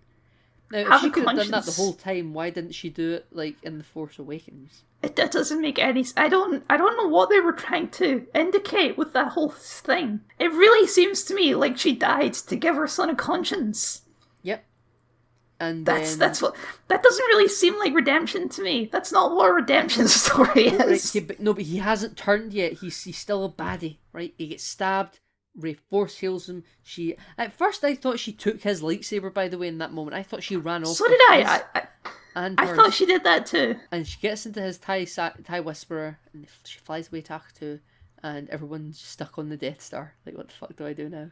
But Poe thankfully shows up with the Falcon and gets the heroes out. Now, if Kylo Ren had been left on that Death Star wreckage for the rest of the film, it would have been a better film. No, but he has a moment with the memory of Harrison Ford, who forgot to shave before his role. This is one of my favourite scenes in the film. Might be one of my favourite scenes of the trilogy. Because are you serious? I thought this was so silly. Right, let me lay out my case. Now, if you want to redeem him, he has to die in the process, but like not in a like the way Darth Vader died. I don't believe you could redeem Darth Vader and just have him live. Like he would have to stand trial and be imprisoned. He's still a galactic villain. Well, that's the thing with the knowledge of the prequels. The redemption of Darth Vader is kind of bullshit. It's like, yeah, he murdered children. He doesn't get redeemed just for chucking a guy off a bridge. Whatever. You can infer. You can infer he's killed thousands of people without the prequels, and then to the audience. Because he's killed the main character at this point. Darth Vader didn't kill the main character at this point. Mm-hmm. You must get the approval of the person he killed before the audience is okay with him being redeemed. Like, if it doesn't matter who he killed, if it was someone else, but if you kill like a main character, you must get the okay from the guy that died before the audience shall accept it. So they paid Harrison Ford. It's not the real Han Solo though. I know, but it's as good as you're gonna get because he can't Force Ghost, and like it's the memory, like it's the words that speak to him. Even though it's not in a perfectly accurate memory because he has like a 5 o'clock shadow. Yeah, it's just like they couldn't pay Harrison Ford enough to shave. They paid him in Fort Knox gold bullion. I'm convinced Harrison Ford has Nazi gold in his house. I don't know what they paid him, but he got the answers. They too much, but it was great. They gave him what he needed, and he came and they said, "You're going to cut your hair, Mr. Ford." He said, "Fuck off! I'll do the same. Not doing anything else. Grow my hair out." And they said, "Yes, Mr. Ford." So he did the scene. I thought it was a perfectly wonderful scene, and it's his dad, and like he wants to say "I love you," but Harrison Ford says, "I know." Call back to The Empire Strikes Back, and then he pulls his lightsaber and says, "I know what I have to do, I don't know if I've got the strength to do it." It's the same scene from The Force Awakens, but the meaning is flipped, and he turns it, he throws the lightsaber. That's when I first clicked, and I was like, I thought Rey took that lightsaber, but apparently she didn't. But it's going to show up in the next film trilogy, and it's going to be, a good question. Lightsabers have so much importance in this trilogy, which I don't. Like that, they always call it Luke's lightsaber, but it's not Luke's lightsaber, it's Anakin's lightsaber. Yes. And it's been rebranded Rey's now. It's so important to these 3 films, and I don't know why. It's just a lightsaber. To me, lightsabers have always been important. Maybe that's just because I'm a fan of lightsabers, but we grew up with the prequels where everyone had the lightsaber, this weapon everywhere. Is your life. Yes. No, lightsabers to me have always been very important. I was having It's not even Anakin's first lightsaber, it's Anakin's second lightsaber, because his first one got destroyed. Yes, on Geonosis. But no one even remembers his first lightsaber. But I had this discussion with some friends the second time I saw it, and they were like, we don't really understand the lightsabers. I couldn't tell you whose lightsabers is who. I don't really care about that. And I thought that was crazy, because I was like, lightsabers are, they are the big deal. Like, I always call Anakin's lightsaber, and they've rebranded it Rey's now, like in all the marketing and toys, it's Rey's lightsaber. And I'm like, no, it's Anakin's. It's not even Luke's. I hate it when they say Luke's as well. Luke's lightsaber is the green one he made in Return of the Jedi, which never shows up in this film. It shows up in a flashback. I thought when he was going to get to the rocks, he was like, "Yeah, you're not going to use that broken one. Have this green one instead." But instead, he pulls out Leia's lightsaber, which is I actually like the design of Leia's lightsaber. It is a nice lightsaber. But I wonder where his green one is. It's like it's somewhere on that island, right? It's gotta be, unless like it was destroyed. We're jumping. We're jumping. No, we're not. This is the next scene, isn't it? Yeah, after he gets redeemed, in the eyes of Han Solo. So Rey flies back to Ireland. To Ahch-To. to And we Skywalker see Michael Porg, Island which and which it shocked me that they had the balls to show Porg. They showed Porgs. I think the Porgs made narrative sense to be there. That's fine. A couple of Porgs, they're on Act 2. They're going to be there. Even though the island they're on looks completely different. It doesn't have any huts on it or anything. No, it did, because they went to a hut because they had to get Leia's lightsaber. Oh, Leia's right. lightsaber was in a hut. But I'm sure the place, Luke's X-Wing is in a different place, though. I think maybe it was different camera angle of it, because we only saw like an up looking down shot. I think, perspective can shift. I think it might be whatever. The direct fuck you in this scene is when Luke catches the lightsaber, and it's like, I thought that was so dumb. It was such a direct call to the people didn't like that he threw away the lightsaber, so he's gonna catch it this time, and it's like, it's such a lazy joke. Right. Even people that loved The Last Jedi have actually been able to defend this scene, and I'll explain. But I will tell you first, I loved it. And this is a Jedi's weapon. You don't just throw it away. And even I, in the cinema, was like giving a big sweet middle finger to The Last Jedi. I'm not going to pretend that I was diplomatic about it. I was like, yeah, fuck The Last Jedi. I should have been better. I should be a better person. I should be a more productive member of society. But in that moment, I just wasn't. I was on board. I was like, yeah. And then Rey's like, I'm going to hide here. I'm going to do what you did.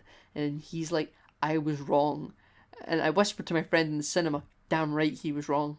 He was. That was established in that's not like a revelation. That's the end of The Last Jedi. Right, he realizes he was wrong, so it's fine. I like that scene other than the catch thing. Right, so, see when I say people who like The Last Jedi are able to even defend the catch?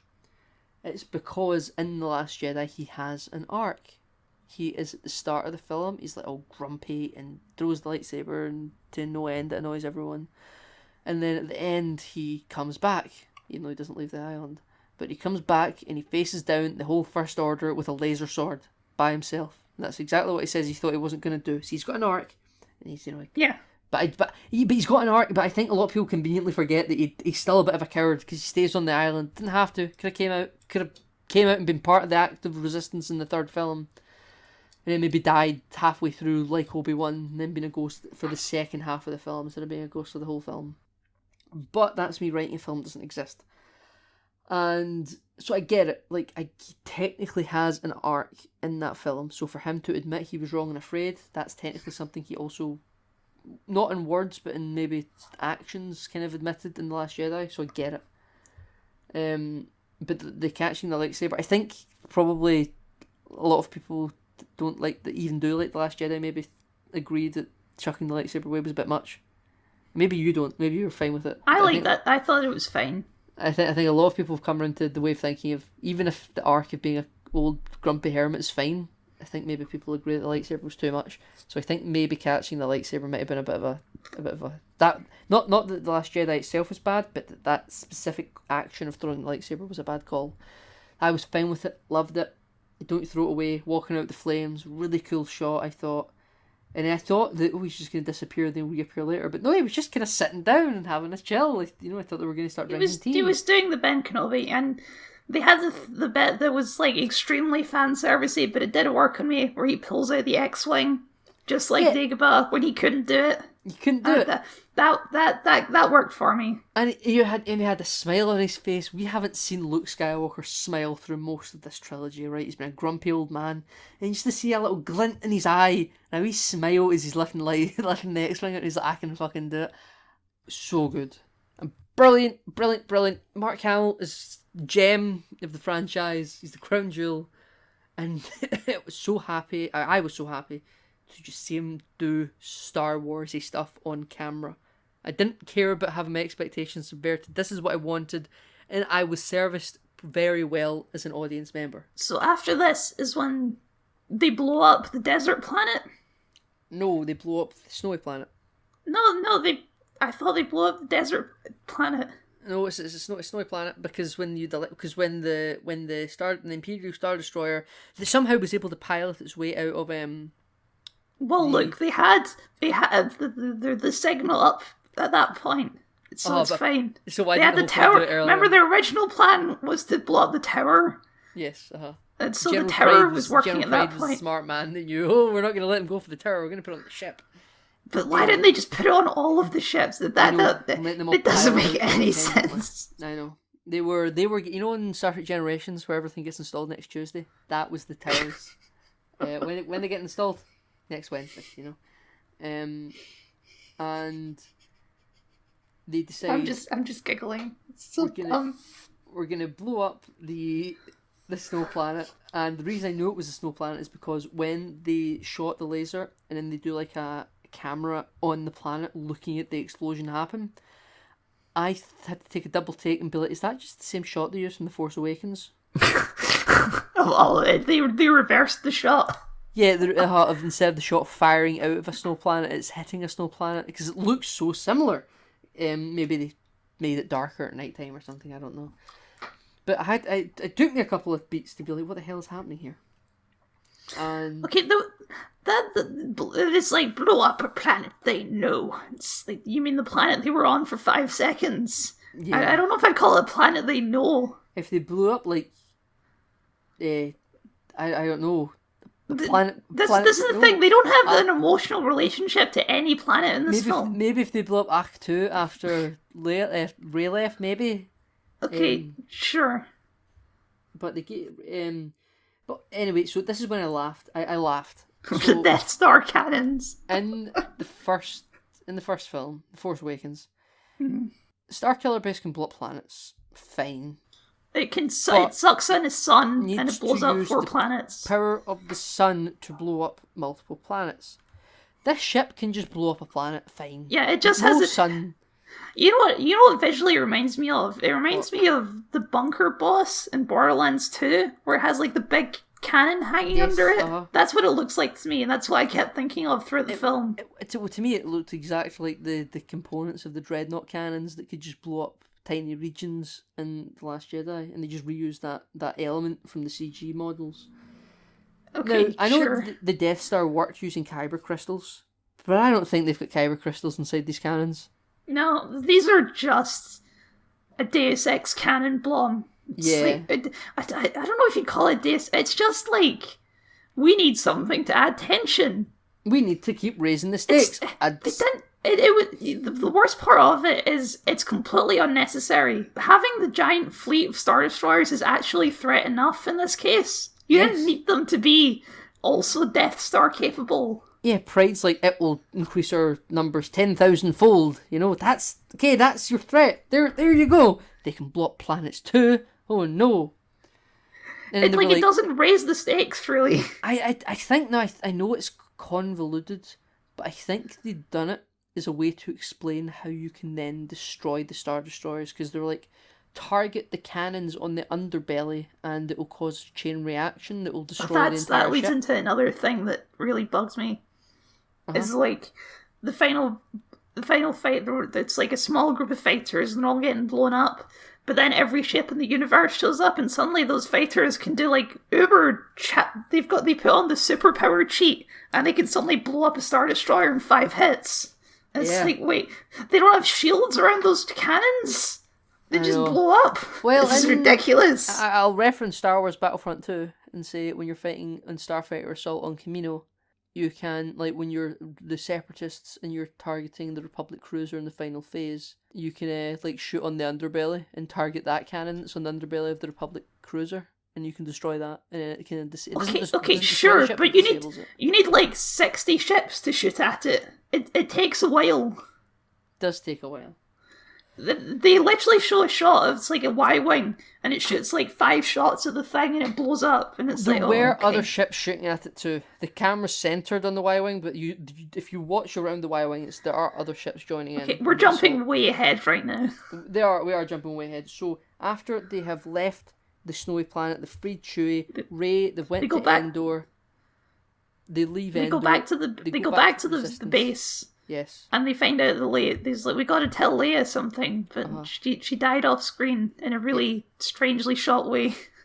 And also Maz Kanata's there, and I don't know why Maz is there.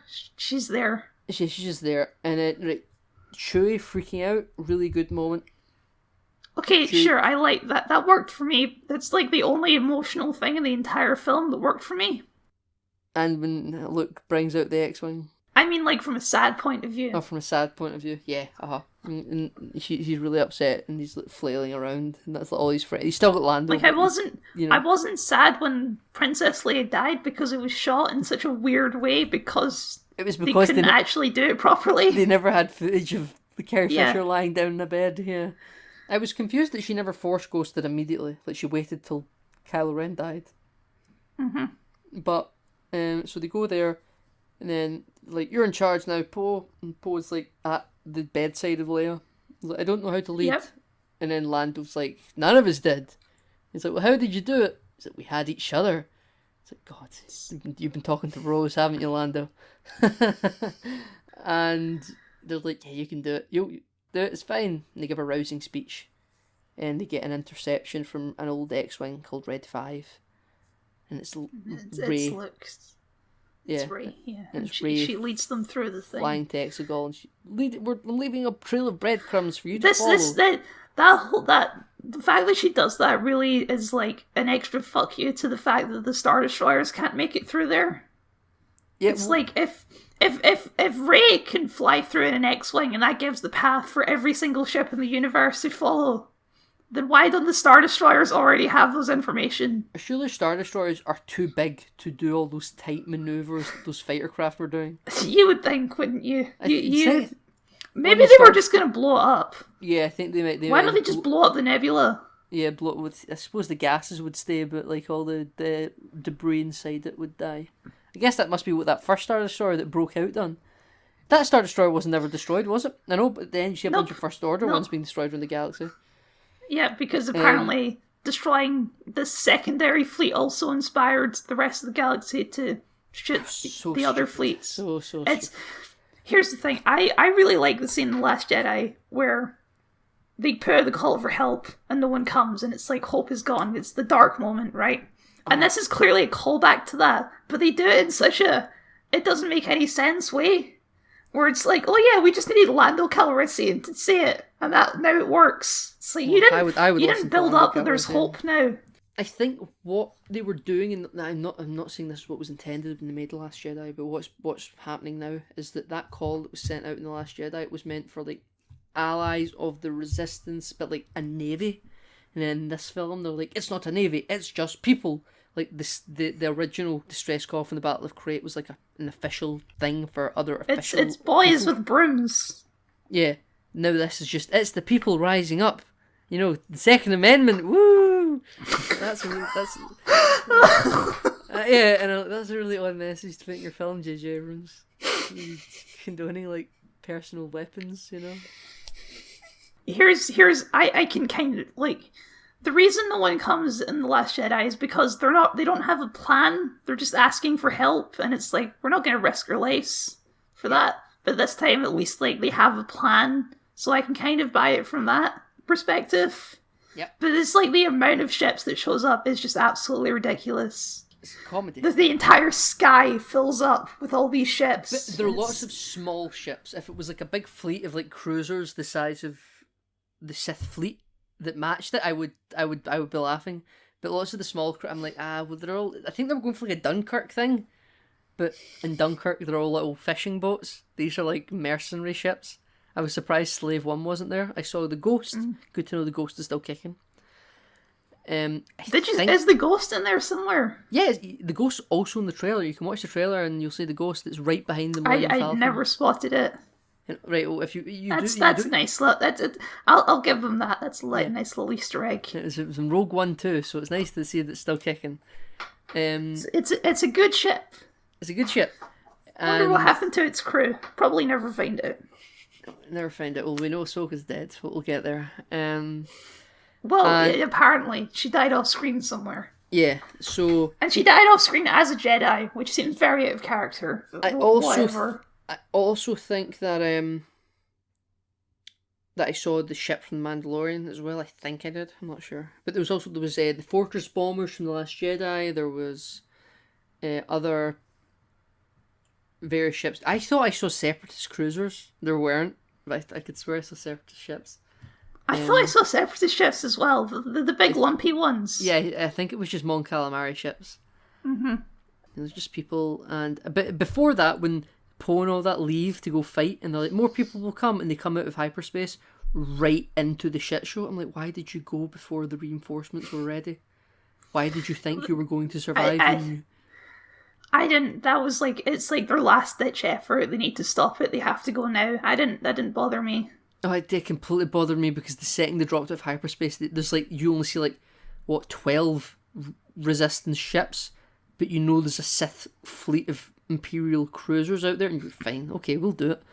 Like, no, this is a suicide mission. I mean, I get, like, in Deep Space Nine, Defiant goes into the wormhole to stop the Dominion fleet, but that really is last ditch. There was no sign that the Sith fleet are about to arrive in 2 seconds. They had no inclination. Everything with the final battle doesn't make any sense. Literally nothing about the final battle makes sense. They were going to send the ground patrol on the boar horses to take down the tower. Though for some reason an X-Wing couldn't just shoot that tower. They couldn't just shoot it. So General Pride is like, no, we will transfer the command signal to my Star Destroyer. I don't know why they didn't just keep jumping the command signal to different Star Destroyers, but whatever. The tower was a physical thing. Like, it wasn't like a Bluetooth signal. It was a physical tower. It doesn't make sense. It doesn't make sense, but I'm trying to say that, like, all the ships didn't have those physical towers. You needed a physical tower, and only one ship had one. And there was one on the ground. So they have the boar horses, and it's like, disable their speeders. They're not using speeders. It's like, why did you think they were using speeders? That was such a weird line. To me, the assumption would be they're on speeders. I would get it, like, if they've got vehicles at all. I didn't like that this was all happening in a weird pseudo-atmosphere as well. I was like, they should have, like, space helmets on or something. Something, yeah. But like, regardless, cool they ride out on the boar horses and they shoot the tower, but then, for some reason that I don't understand, Finn stays behind on the Star Destroyer. Because he's like, I'm gonna shoot that control tower. You could just disable the Star Destroyer really easily, like you are the rest of them, but I'm gonna stay here and do it personally. It was because they blew up the tower, but they only disabled it. The tower was still there, and they were going to reboot the tower unless they destroyed the command center of the ship. So they took a turbo laser, turned it around, and fired it to destroy the bridge of the ship, so they couldn't reboot the tower. Because for some reason their initial explosives didn't destroy the tower, it just disabled it. That's why he stayed. I understood that. Okay, so underground this whole time is the Return of the Jedi. The Sheev. And he walks down, and there's thousands of, like, a Roman arena of Sith acolytes. Okay, is that real, or is that like I think it might have been real, and if it was real, that's really stupid. It was real. There were tons of Sith acolytes. It's ridiculous. I think so I don't understand. Go ahead. I don't understand Palpatine, what he's saying here. Like, in the last movie, he's trying to corrupt Luke. By last movie, I mean Return of the Jedi. His last appearance. He's like, give in to your anger, strike me down, let the dark flow through you. Fair enough. In this film, he straight out tells Rey, like, if you kill me, I will possess your body. It's like, so why would she do it? I think you're not giving her any motivation to do it. He knows she has dark inclinations, and she knows she's had the visions of seeing herself on the throne, and he is like, well, I'm also related, and, you know, it worked for Luke. Luke's dad helped him. You know, maybe there's more to this blood shit. And then obviously it didn't work, but I could maybe see that, you know. He was like, it didn't make any sense to me that he was like, he wasn't even trying to manipulate her into like doing her bidding. He was just saying, it's like, this is the thing that you will do because I say so. And then he had like Imperial Red Guards around him, but they were like all Captain Phasmas because they had they were Red Captain. The Sith army makes no sense. Like, it just doesn't make any sense. I know, and they didn't know about the First Order, but they had First Order helmets on. Yep. Not Imperial ones. I like the officer uniforms with the red stripes. I like that. Sure, yeah. They look kind of Star Trek-y. Yeah, a wee bit. And they're very mirror universe. So, decide. Although okay, General Pride has this weird, like, Roby type outfit, which I wasn't a big fan of. I liked it, but he's First Order. I will say there was one thing when the tower goes offline and they move it to the ship, and Finn points up and is like, "It's that ship." They point up and it's an Imperial Sith fleet ship. Mm-hmm. And then when it blows up later in the film, it's the First Order Resurgent Star Destroyer. I think you're just imagining. Surely they wouldn't make a continuity error that big. I'll need to see it again, but I know when it crashes the ground and it's the one Finn jumps off of, it's a First Order Star Destroyer. But that would be ludicrous. That would be absolutely ludicrous. When he points up to it earlier in the film, I'm sure that it's an Imperial one. I'm going to see the film again, and I'll put out a tweet. It's not Imperial. It's the Final Order. I hate that name, by the way. It's the so Final silly. Order is like the First Order and the Imperial Sith fleet together, so I don't really care. It's whatever. It should have just been called like the Sith fleet or the New Empire or something like that. The Final Order is such a weird name. They only say it once, and I think they only say it once because they know it's a bit bad. It will be the Final Order. They say it multiple times. The rebels keep talking about the Final Order and how it's a big threat. Right, okay. So sorry, not the rebels, because they still call them the Resistance in this film. Yeah. So we are there with Palpatine, and he's like, "You will strike me down." And then he says, "The ceremony is about to begin, my loyal followers. Do not fear. It's going to be chill. I'm going to be inside her." Then Ren shows up on I think they never show it close, but I think it's like an old Imperial TIE fighter. It is an old that Imperial I guess TIE fighter. also survived the explosion. You can tell by the colours it's an old Imperial TIE fighter, and I thought that was they park it next to the old X-wing, and it looks like a toy shelf. I thought it was like a collector's toy shelf. I thought it was a really nice touch. I enjoyed it. And he shows up, and he has to, and because now he's a good guy, you're allowed to show him like in pain. So he jumps onto the big chain elevator, and he's like, "Ow!" And we're like, "But that's supposed to be a wee haha moment, I think." But it didn't land with me. Suddenly he becomes like when he gets the lightsaber later, and he does like a little like I've got a lightsaber now. And it's very weird. So yeah, I was like, number one, why are the Knights of Ren like not on your side? Like they're not. They're yours. You are Ren. They're not. The Knights of Ren are not characters. They're pawns. They're like pieces to move on a board. But I thought he would have tried to like appeal to them, like he knows that they're evil. He doesn't care. He doesn't even try manipulation in any way. Like at least Rey, she's kind of trying to like play the Emperor a bit. Kylo is just like, I'm a good guy now, so I'm gonna act like an idiot. Yeah, so he forces one of them back, and then they just beat the shit out of him with all their blunt force trauma weapons, which I thought was quite comical. It wasn't supposed to be. It's ridiculous. Then, she goes to strike Sheev down, puts the hand behind the back, and it's gone. Loved it. Nice wee moment. I thought it was really cool. I don't know if I saw it coming. But it's immediately undercut by a bit of comedy with Kylo Ren, who's not a comedic character. Oh man, I got it. I'm going to be honest, I liked it. I dug it. I can't say particularly why. I thought, the first thing I thought was like, that looks like something John Wick would do. Because with the hair, I thought it looked like Keanu Reeves. And that like kind of shrug.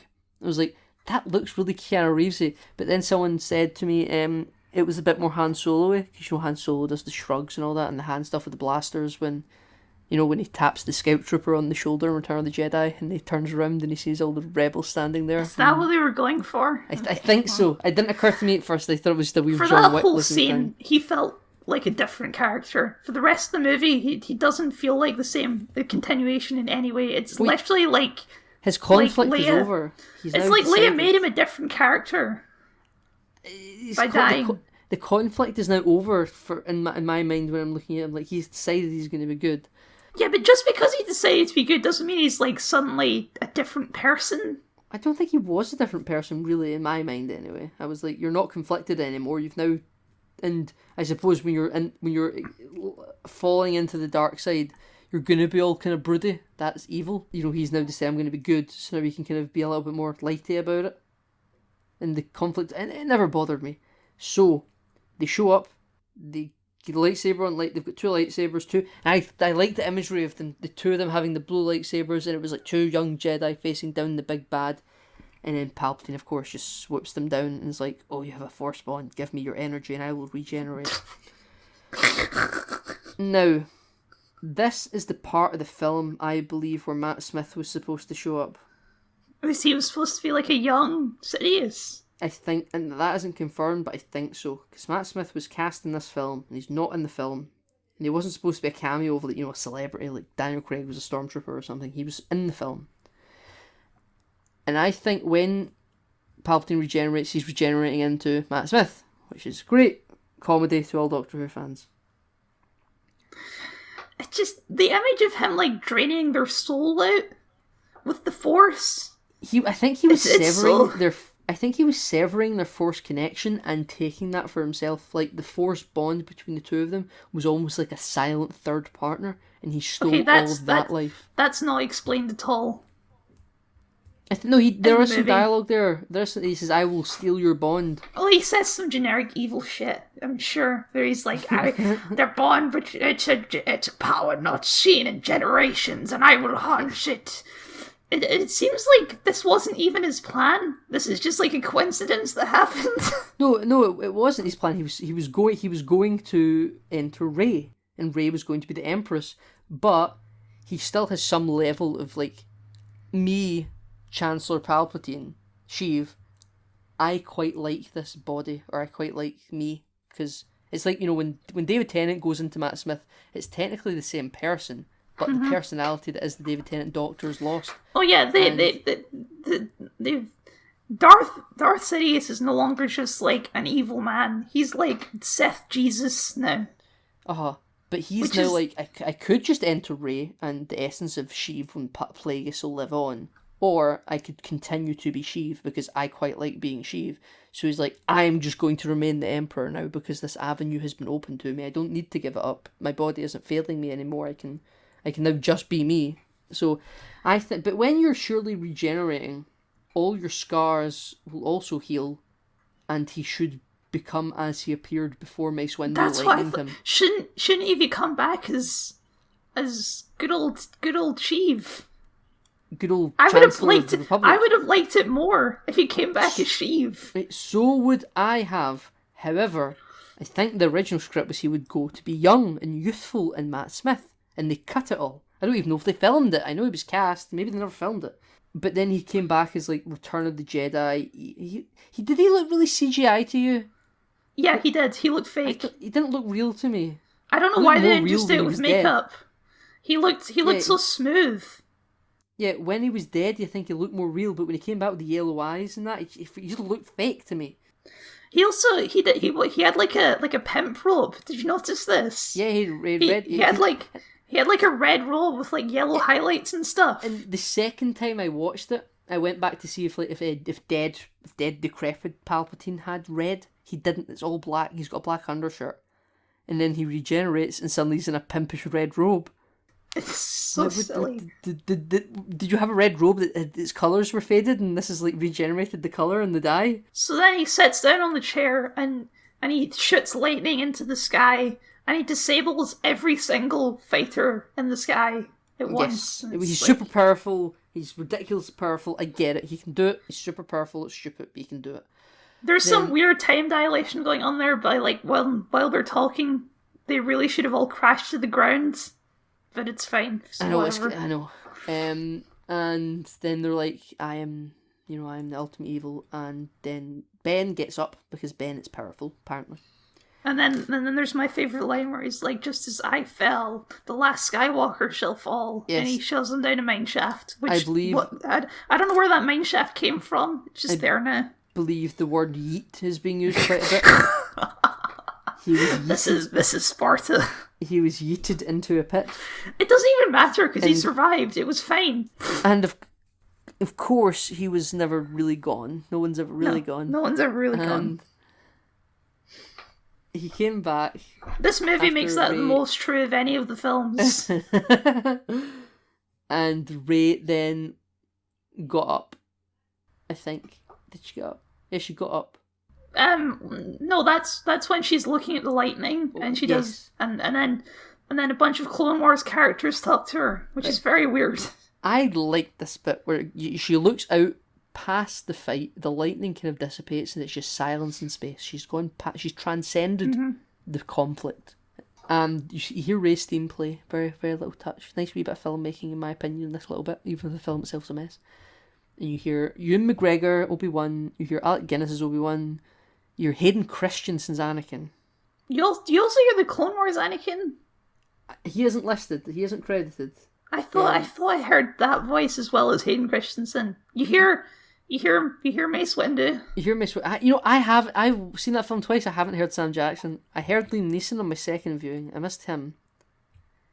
I very clearly heard Samuel L. Jackson. You hear Luminara Unduli. Mm-hmm. You hear Yoda. Ayla Secura. You hear Yoda. You hear Kanan. That's just... You hear Freddie Prinze Jr. And you hear I get Ahsoka what they were Tano. going for, but here's the issue with this. Like, the Jedi are bad, right? I'm not crazy, but this is like an established... This is what the prequels were trying to say, is like the Jedis were actually responsible for the rise of the Empire due to their negligence. Yeah, but it wasn't like... They weren't deliberately being Mr. Bad people. They were blinded. Okay, but there's also like the... I'm sure all of the Jedi that are talking to her, besides the ones we care about, are like, you must not give in to your emotions, Rey. You have to be like an emotionless robot. For some reason, I loved hearing Liam Neeson back. Like, we heard Obi-Wan in The Force Awakens, that's fine. I'd love to hear Sam Jackson, but I just didn't. So yeah, during that scene, I was kind of hoping... It would have been super cheesy. I was hoping they showed up as ghosts, just so I could see them again. So do I, and you know what? I fucking bet they did originally. Like, that's and they thought what it looked too silly. And they thought this is ridiculous. Like it's like in Harry Potter, where he sees like Sirius and Lupin and his mum and dad in the forest before he goes to get killed by Voldemort. Mm-hmm. And it's like, we'll always be with you, you know, like we'll always be right, even you know what it is. I bet final conflict. It's so obvious from these three films that they're so scared of referencing the prequels. This is the first. This is the only time in the whole films, other than hearing Ewan McGregor's voice, that they've even referenced the prequels. I hope that they call him Darth Sidious in The Last Jedi. That's a prequels thing. I hope that there's like a cut where they actually did bring all the actors in and put them in uniform. Though I think that'd be too good to cut, and this film isn't competent enough to. It would be too expensive to cut. Well, sometimes that happens in films. Sometimes in a film you shoot an absolutely amazing thing, but the film works better without it. I've heard many stories about films that have made brilliant things, and the film is better if you cut it, and then you keep it in a deleted scene. And this is something directors always say about filmmaking, is having to cut a scene is like having to give up one of your children. And it's very difficult. Now, if this was a good film, I think they would have filmed it and still cut it. Now, this is a bad film, so if they had filmed it, they would have kept it. So actually, you know what, they probably didn't film it. Again, however, I think they still might have filmed some Matt Smith stuff. They might have not, but I think they might have, and they might have cut it all because they thought keeping Ian McDiarmid as, you know, Return of the Jedi Palpatine, but with the CGI of Revenge of the Sith in the eyes, is just better. People were really annoyed that they thought Ahsoka was dead, and I was like, well, this is like, she'd be like in her 80s.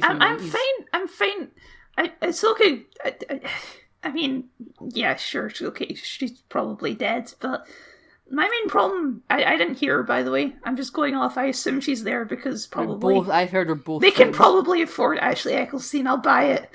Yeah, I've heard her both times, and I've seen her name in the credits. But, like, Ahsoka's whole character arc was, she's no Jedi anymore. She's a grey Jedi. She wouldn't be part of this club.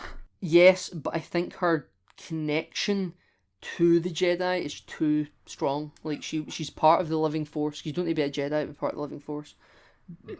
But it's also like Darth Vader, like Anakin Skywalker was there as well. I know he's like redeemed, but like, you know, it's kind of bullshit that we're giving him the Jedi. Imagine it was James Earl Jones's voice you heard. Yeah, like what if they put in Christopher Lee's voice? It's like, he used to be a Jedi. Yeah, no one's ever really gone. Now, she gets up, she tries to block his lightning, but it doesn't really do anything. Like, it doesn't rebound on him and everything. Yep. It's just, but then she pulls out a second lightsaber, and she then does like an X-Men thing. X-Men. Yep. Crosses the lightsaber, says, "I am all the Sith." He's like, "I am all the Jedi." Shit line. Him saying "I'm all the Sith." Awful. I get he's stuck up and he's hubris about how great and powerful he is. I get why he would say it. Her saying "I'm all the Jedi," it was really cheesy. I didn't like it. And she does an X-Man pose. You know what it was? It was kind of like the bad version of saying "I am Iron Man." Wee bit. Endgame. Yeah. It's like they were trying to capture that. Damn it, Kel, that's what they were going for. They were going exactly for that. They were like, this is going to be Endgame level. You know, Jesus Christ. So she reflects his lightning back and his face melts, and it's very like Raiders of the Lost Ark. See, when his hood fell down, for a second, I was like, oh, that really is Ian McDiarmid from the prequels. But it's not, no. For some reason, when he's got his hood up, I just think Emperor Palpatine. Sure. And then when he's got his hood down, I'm like, you're a senator from Naboo. And when his hood fell down just before he started to disintegrate, I was like, you are that senator from Naboo. It's you. I wish he did go to like how he looked pre-fight with Mace Windu, because that would have made more sense. Okay. And I would have. So after she does this, Rey dies. Rey dies. She's dead. Question mark. She is dead. She's. But like, why? Dead. Why did she die? Can you explain to me why she died? Because the entire room fucking exploded. Yeah, but her body was fine. She didn't have any scratches on her or anything. It seemed like she did a look and just died of over effort. Even though all she was doing was blocking Force lightning. I'm gonna make a rather grim comparison. But like, in the real world, sometimes like in the army, if you've seen the Hurt Locker, you might know this. If you get caught in the shockwave of a missile, sometimes like your body can be relatively fine, but your innards just get liquefied by the... I'm going to tell you the actual reason she died. It's so that Kylo Ren can die. Well, Kylo Ren had to die. That's the reason that Rey died in that scene. But it's so that Kylo Ren can die in that scene. It didn't bother me, like her sacrificing herself. Like, I've got a feeling she might have thought she was going to die. Like, I get it, and she got that whole lucky. Scene where the Reylo scene. Let's talk about the Reylo scene. Right, him having similar Force powers to her, I'm fine with because of the Force bond. No, yeah, sure. Like, he saw her do it, and he's like, "Oh, I could probably do that too." Fine. I'm okay with her with him. It's the kiss. It doesn't mean. Oh God. If they kiss, he should live. If he dies, he should be denied the kiss, and it should be like a tragedy.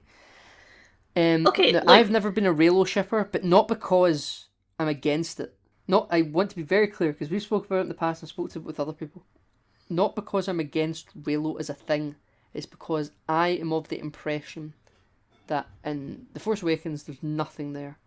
In The Last Jedi, there is chemistry that theoretically could be built upon, but in The Last Jedi it hasn't passed like the point of no return. Like, what's the weird thing about this film is, like, they don't really build on the chemistry from the last film.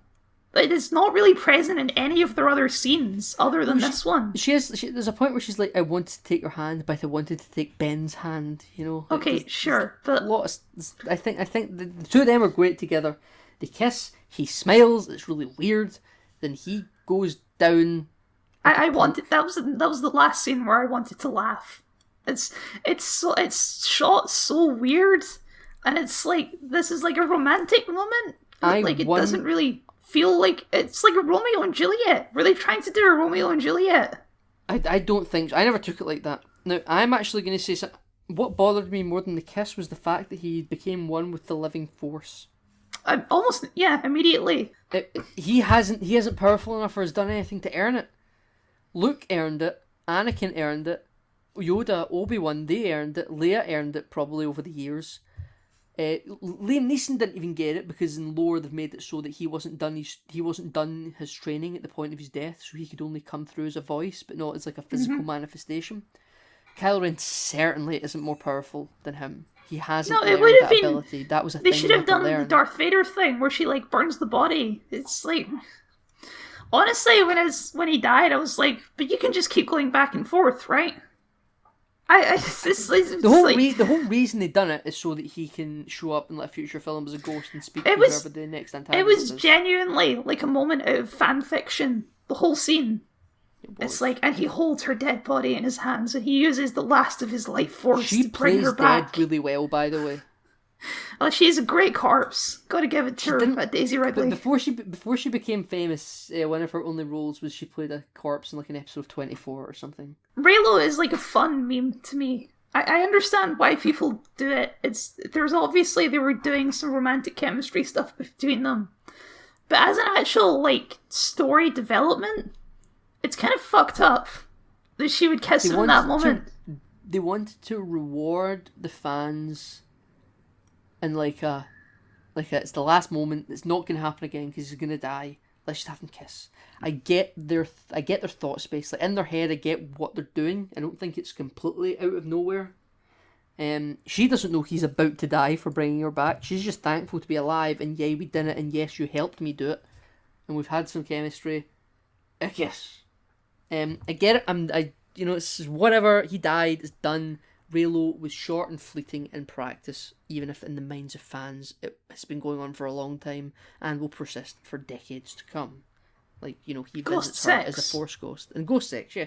What's that film with the woman and she does the pottery thing? And I think that's Ghost. I think it's called Ghost. It's called Ghost. Right, okay, that's what's going to happen. That's definitely what's going to happen.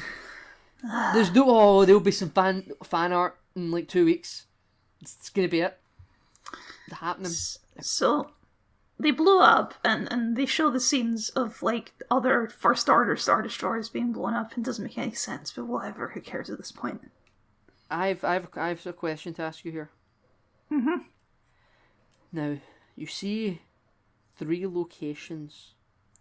Yep. My interpretation both times is that your first planet, and let me say all 3 before you stop me, because you might stop me. Okay. The first planet is Coruscant for the prequels. The second planet is Endor for the original trilogy. The third planet is Jakku for the sequel trilogy. Now, I've seen the film twice, and that was my interpretation both times. Isn't the first planet Cloud City? I thought the first planet was Cloud City. The second time I saw it, one of my friends was like, I think that was Cloud City. I was like, that makes no fucking sense. Why would it be Cloud City? You've got 1 planet per trilogy, so 3 locations, that's really nice. And then he was like, I'm going to Google it. And he Googled it. And apparently, the Wikipedia says it's Cloud City. But it looks like Cloud City. I thought it was Cloud City. I never saw Coruscant. I'm sure that was like the Senate building. Because that was a big kind of mushroom-shaped building in the prequels where all the Senate stuff happened. Yeah, but it's on the ground, though. It's not like a floating big tower. It's not a big tower. It is on the ground. I thought you saw the ground. No, you don't. You just see them floating like Cloud City. I hope it's Coruscant and people are wrong. Because after I even explained my reasoning to my friend that said I was wrong, he was like, you know what, I really hope you're right. I hope everyone else is wrong, because that would make more sense having it be 1 planet per era. You think this movie cares about making sense? I mean, it must be just a weird coincidence that they showed 3 locations then. Because in like Return of the Jedi, they show like 5 locations. They show Naboo, they show Coruscant, they show Cloud City. Well, in the remastered version they do anyway. Remastered versions. It just... I thought... Don't get me wrong, you're... If you had directed this film, that would have been more poetic, but they're too scared to reference... I don't know if you noticed, they're too scared to reference the prequels in any way. I think... Showing Coruscant, it would be too much. Now, that's another discussion I had with a friend. The same people, actually. They were...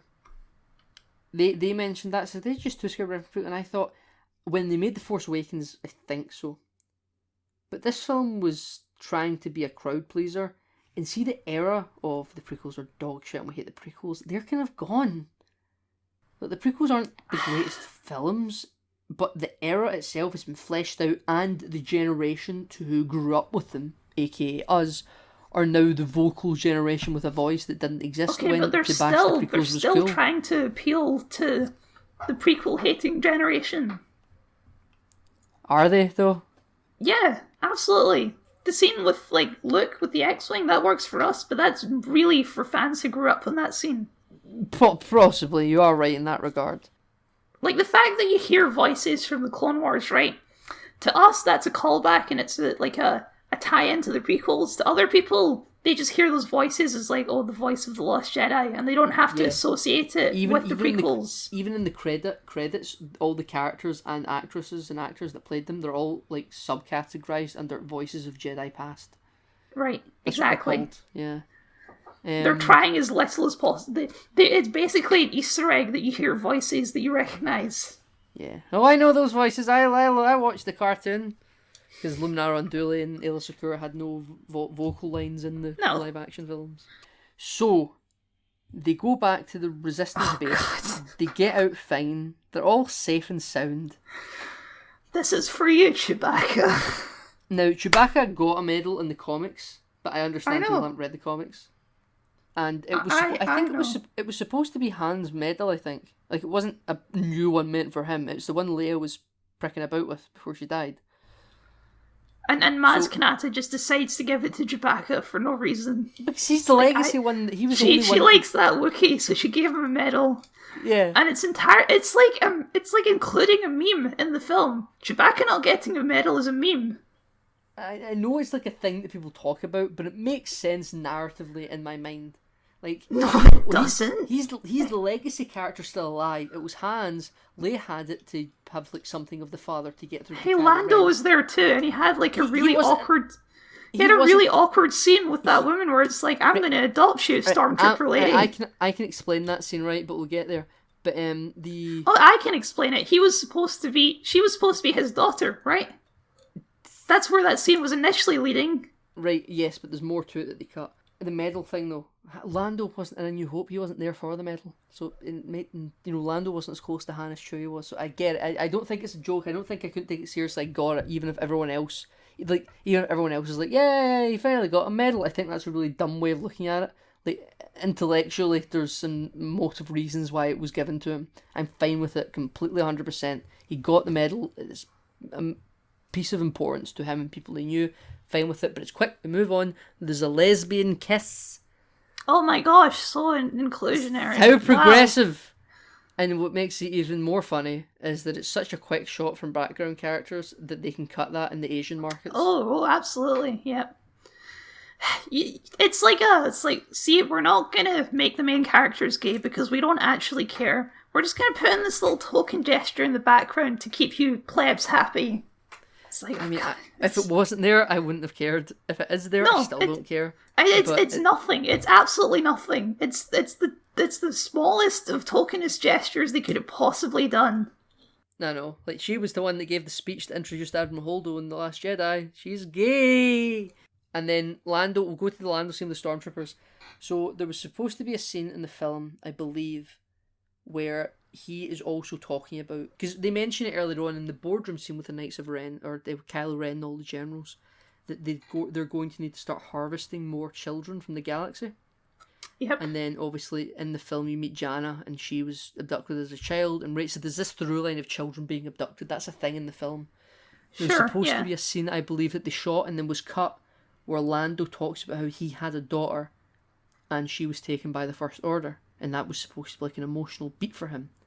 Now, in the film, I do not believe they ever explicitly film a scene where it said that Jannah is his daughter, but that scene where they meet, as it is in the movie right now, I kind of read that as like, oh, Lando's going to adopt this girl.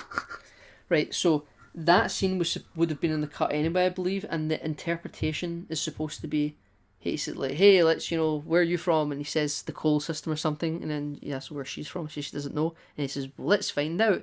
The implication, I believe, is supposed to be there is that actually might be, they never say it in the film, but that actually might be the daughter that was stolen by the First Order. But of course, they cut that scene, so in canon, he never had a daughter, so maybe he is going to adopt that female. So why didn't they cut that scene where they talk? It's such an unnecessary scene. I think they felt the need to show Lando one last time, and that was the only thing they shot. That's all they had with Lando, and they wanted to show him one last time. And it's like they have the group hug, and Finn looks over at Rose hugging Chewbacca, and it's like, yep, she's happy. I'm never going to talk to her again, though. Yeah, see you later. Bye. Bye. Sorry, the fans didn't like you. Yeah, and then the camera pans out, And if you're a layman, you'll expect that to be a slow fade to credits. But Star Wars usually fades to credits on a high note, so that wasn't going to happen. And now we're on Tatooine. Oh god, this is the worst scene. I'm going to say this right now. This is the worst scene in the whole film. Right, I hard disagree with you, but we'll talk it out. So she's on Tatooine and she Millennium goes Falcon to this... flies over some Jawas, and they're on the Sandcrawler, and you hear Wootini. OTD! Yeah, okay, little haha thing I know. Lands, you see the house in Tunisia where they filmed it, and there's the big hole in the ground that leads down to where the large homestead was. It's full of sand, and she does like a little ski thing like she did in the first film. Yeah, call back to Force Awakens. Love it. Why did she go down there? Just have a wee look around. Just a wee exploration. She's an explorer. She's a great Star Trek character, Kev. She's an explorer. I'd love to see Daisy Ridley in a Star Trek film or movie or TV show. She'd be great.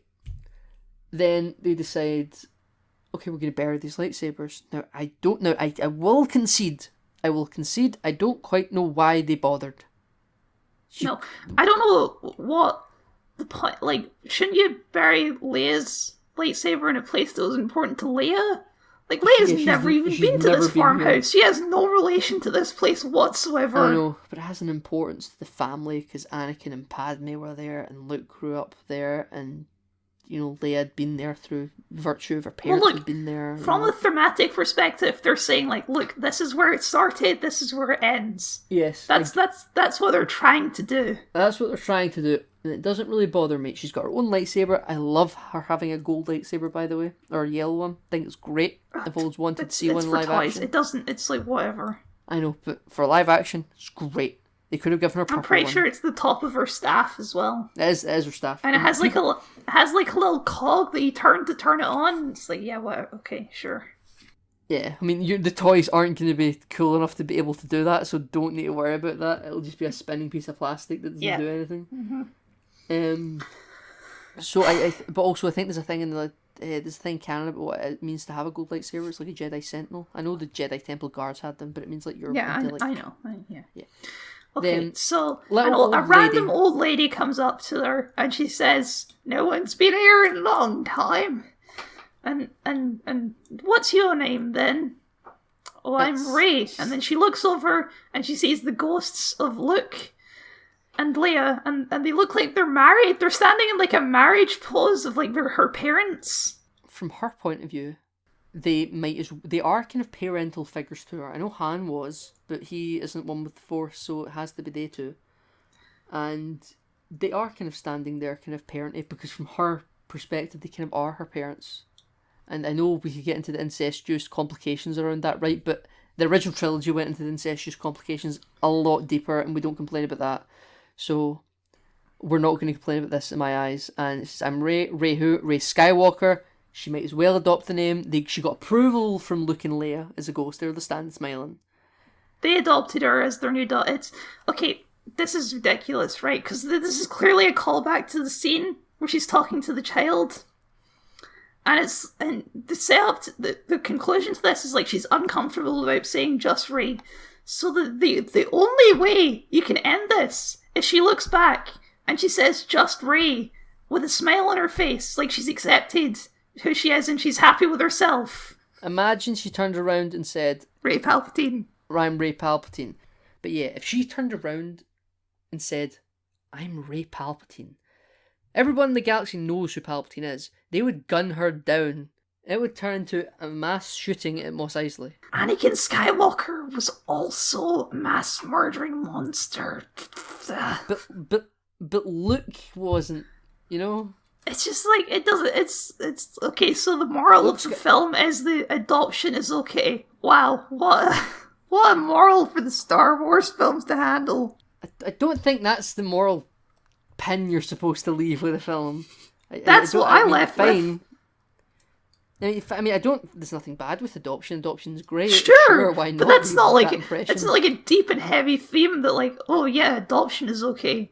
Yeah. But I don't think it disagrees with this.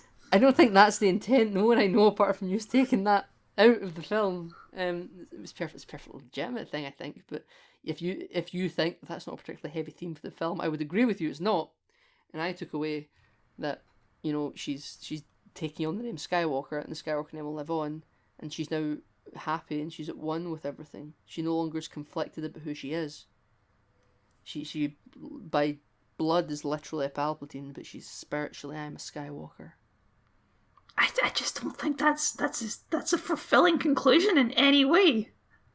I mean, but you're also on the train of having her be no one is the way it should have went, so you were going to be on a trajectory to not be happy with that regardless. It's just like, why is she even there she went there to bury the lightsabers. Why does she need to bury the lightsabers?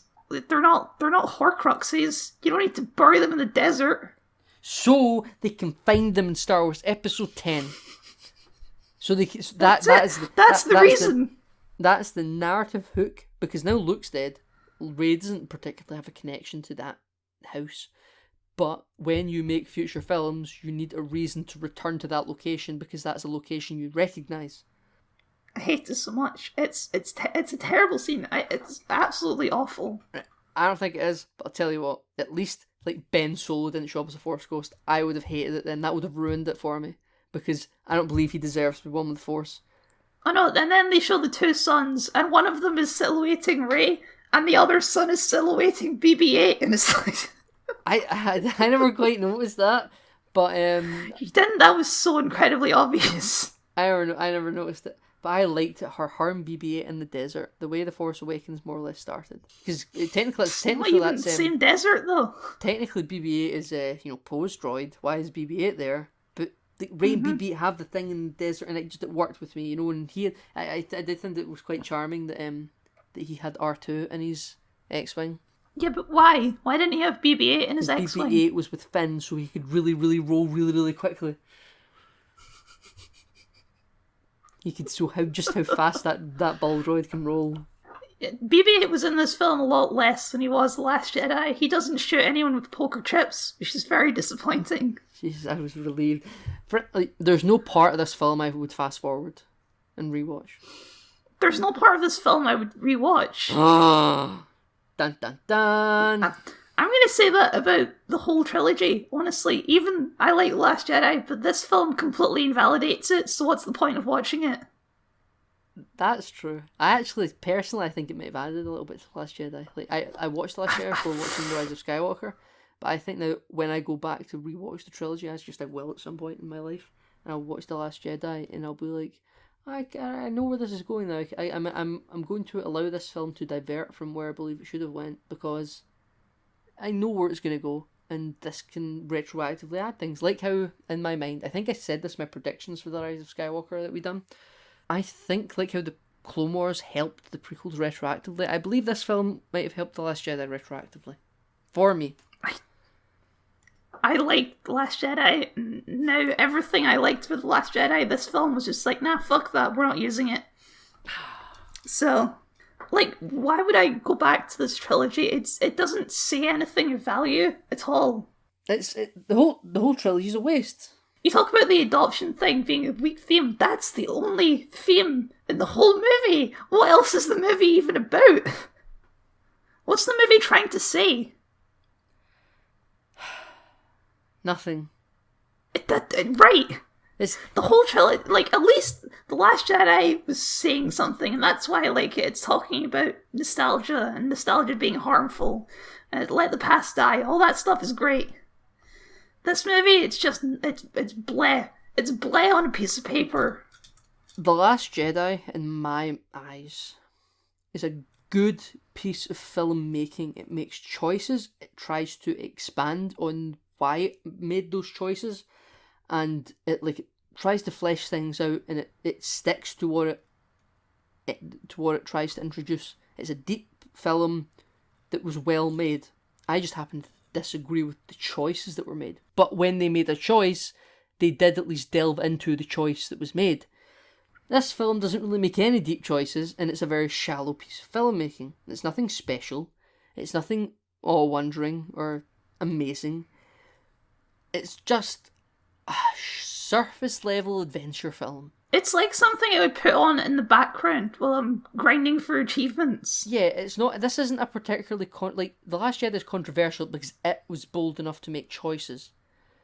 This film doesn't really make any choices. It just kind of is, and on the surface, again, we've talked about how things, and we talk about don't question it, keep the film moving. It's because it's very surface. You can poke holes in it really easily. It's not a good film, but it's a strangely more Star Warsy film in my eyes. I don't understand why you'd ever. What would you get out of it on further rewatches? There's some good moments in the film. There's some, like the Han Solo moment. There's, the action's quite good. It's well shot, and the music's quite good. I know it's a lot of old music repurposed, but it's effective in the scenes that it's matched up with. There's a lot of good set pieces in the film. I'm not going to pretend that there aren't spectacle. It's not a well written film by any means. Narratively, it's a mess. But in terms of spectacle, I think I can dig it. And obviously, I'm a fan that I even rewatched the prequels. I skipped a lot of The Phantom Menace, and I skipped some of Attack of the Clones. But I like to rewatch media, and this is part of the family, and I like it more than I like The Last Jedi. But I still rewatch The Last Jedi. I can't just skip a film. It's just like, this is it. We're at the end of this years-long trilogy, and it's amounted to this movie. It's amounted to absolutely nothing. It was shallowly just a way for Disney to make money off of a recognisable brand. That's the moral. It's a rushed mess. The entire trilogy is a rushed mess. The Force Awakens, we didn't know that at the time, but clearly it was, because when they started making The Force Awakens, they knew. You know how a film's going to end if you're the one making it before you start. When they started The Force Awakens, they were like, where are we going after The Force Awakens? Oh, we don't really know. I like The Force Awakens. I think it's a very good film. I know it's a rehash of A New Hope. In broad paint strokes, the details I think are sufficiently different enough that it's enjoyable. The Last Jedi decided, we're going to do our own thing, which is bold and controversial, and that's why it's controversial, because at least it tries to do a thing. This is just nothing. This is trying to erase The Last Jedi while still acknowledging that it's canon.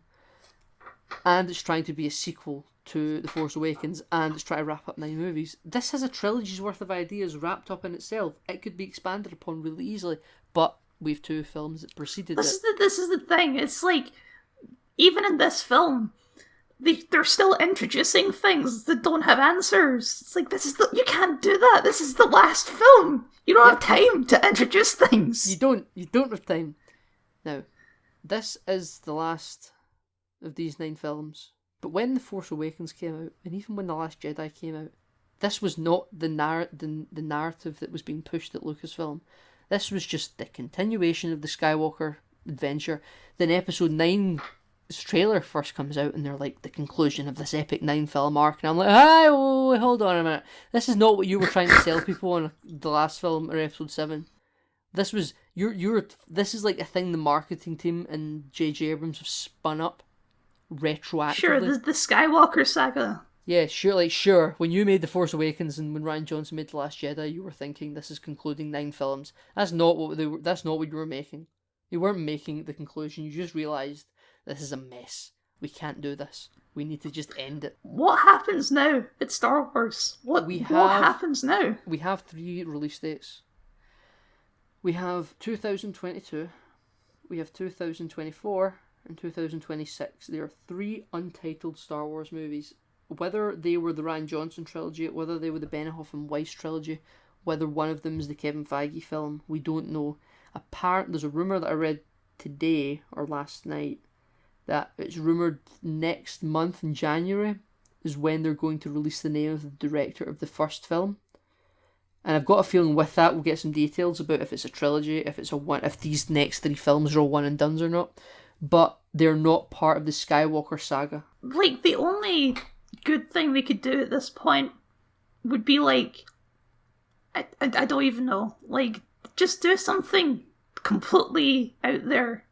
There's been a lot of talk of Old Republic, and I will say, I don't think they have the balls for Old Republic. I really don't.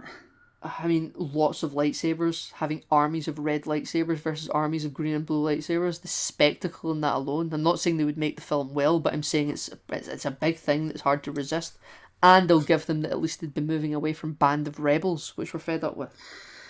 It's like, do you think they've realised that they've milked nostalgia to death? No, they haven't, because that's why you go for Old Republic, because it's things that the fan base can, like the fans of the Old Republic can get excited about it, and they scream. Okay, that's not. They know what. That's like different from nostalgia, No, though. hold on. So the Old Republic fans, they love it. The games were made not canon, and now they're going to just use a lot of Old Republic things that the fans know. Then the fans scream about it on Twitter, on Facebook, on Reddit, and then that starts to kick up interest by the common man, the common person of the internet, and before you know it, you've got this great big trilogy where you can use lots and lots of lightsaber fights, because these films are inhibited by the fact that you can't have an army of lightsabers because of virtue of the original trilogy. The prequels could do it because that was before the fall of the Jedi and the Republic. This Old Republic, now the Old Republic, the Old Republic, that can do it easily. That is just spectacle. I think there's business reason for it. You know, it'd be a really interesting thing for them to do right now. What? Remake the prequels.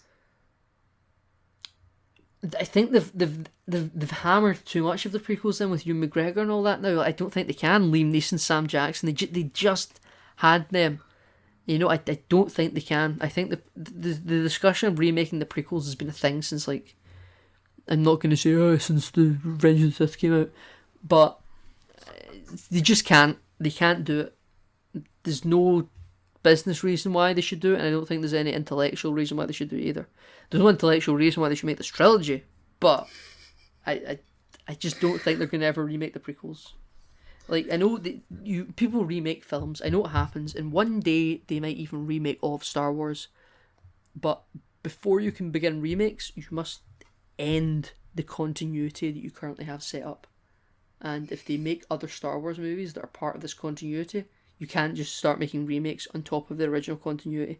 Star Trek's tried to do it, but then they decided to make TV shows back in the original continuity, and they're doing a very desperate job to make sure they're separate.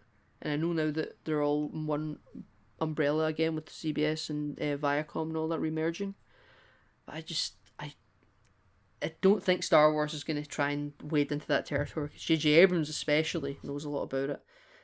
And a comment was made recently by Kathleen Kennedy that didn't actually get picked up by a lot of people.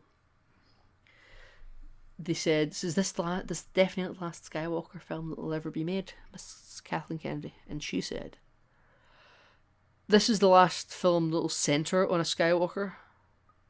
That doesn't mean that Skywalkers can't show up in future films." Of course not. They have to. It's a thing you know. I would like to point out, just before you go on to another, we're at like almost 3 hours here. I know, I've been watching the timer. It's Christmas episode, it's a booster pack, it's extra long. I have to fucking work on it though, Nathan. 3 hours? You know how long that takes to edit? I mean, I'm more or less done. That's it. Star Wars is done. We're done. See you next year, everyone. Merry Christmas and Happy New Year.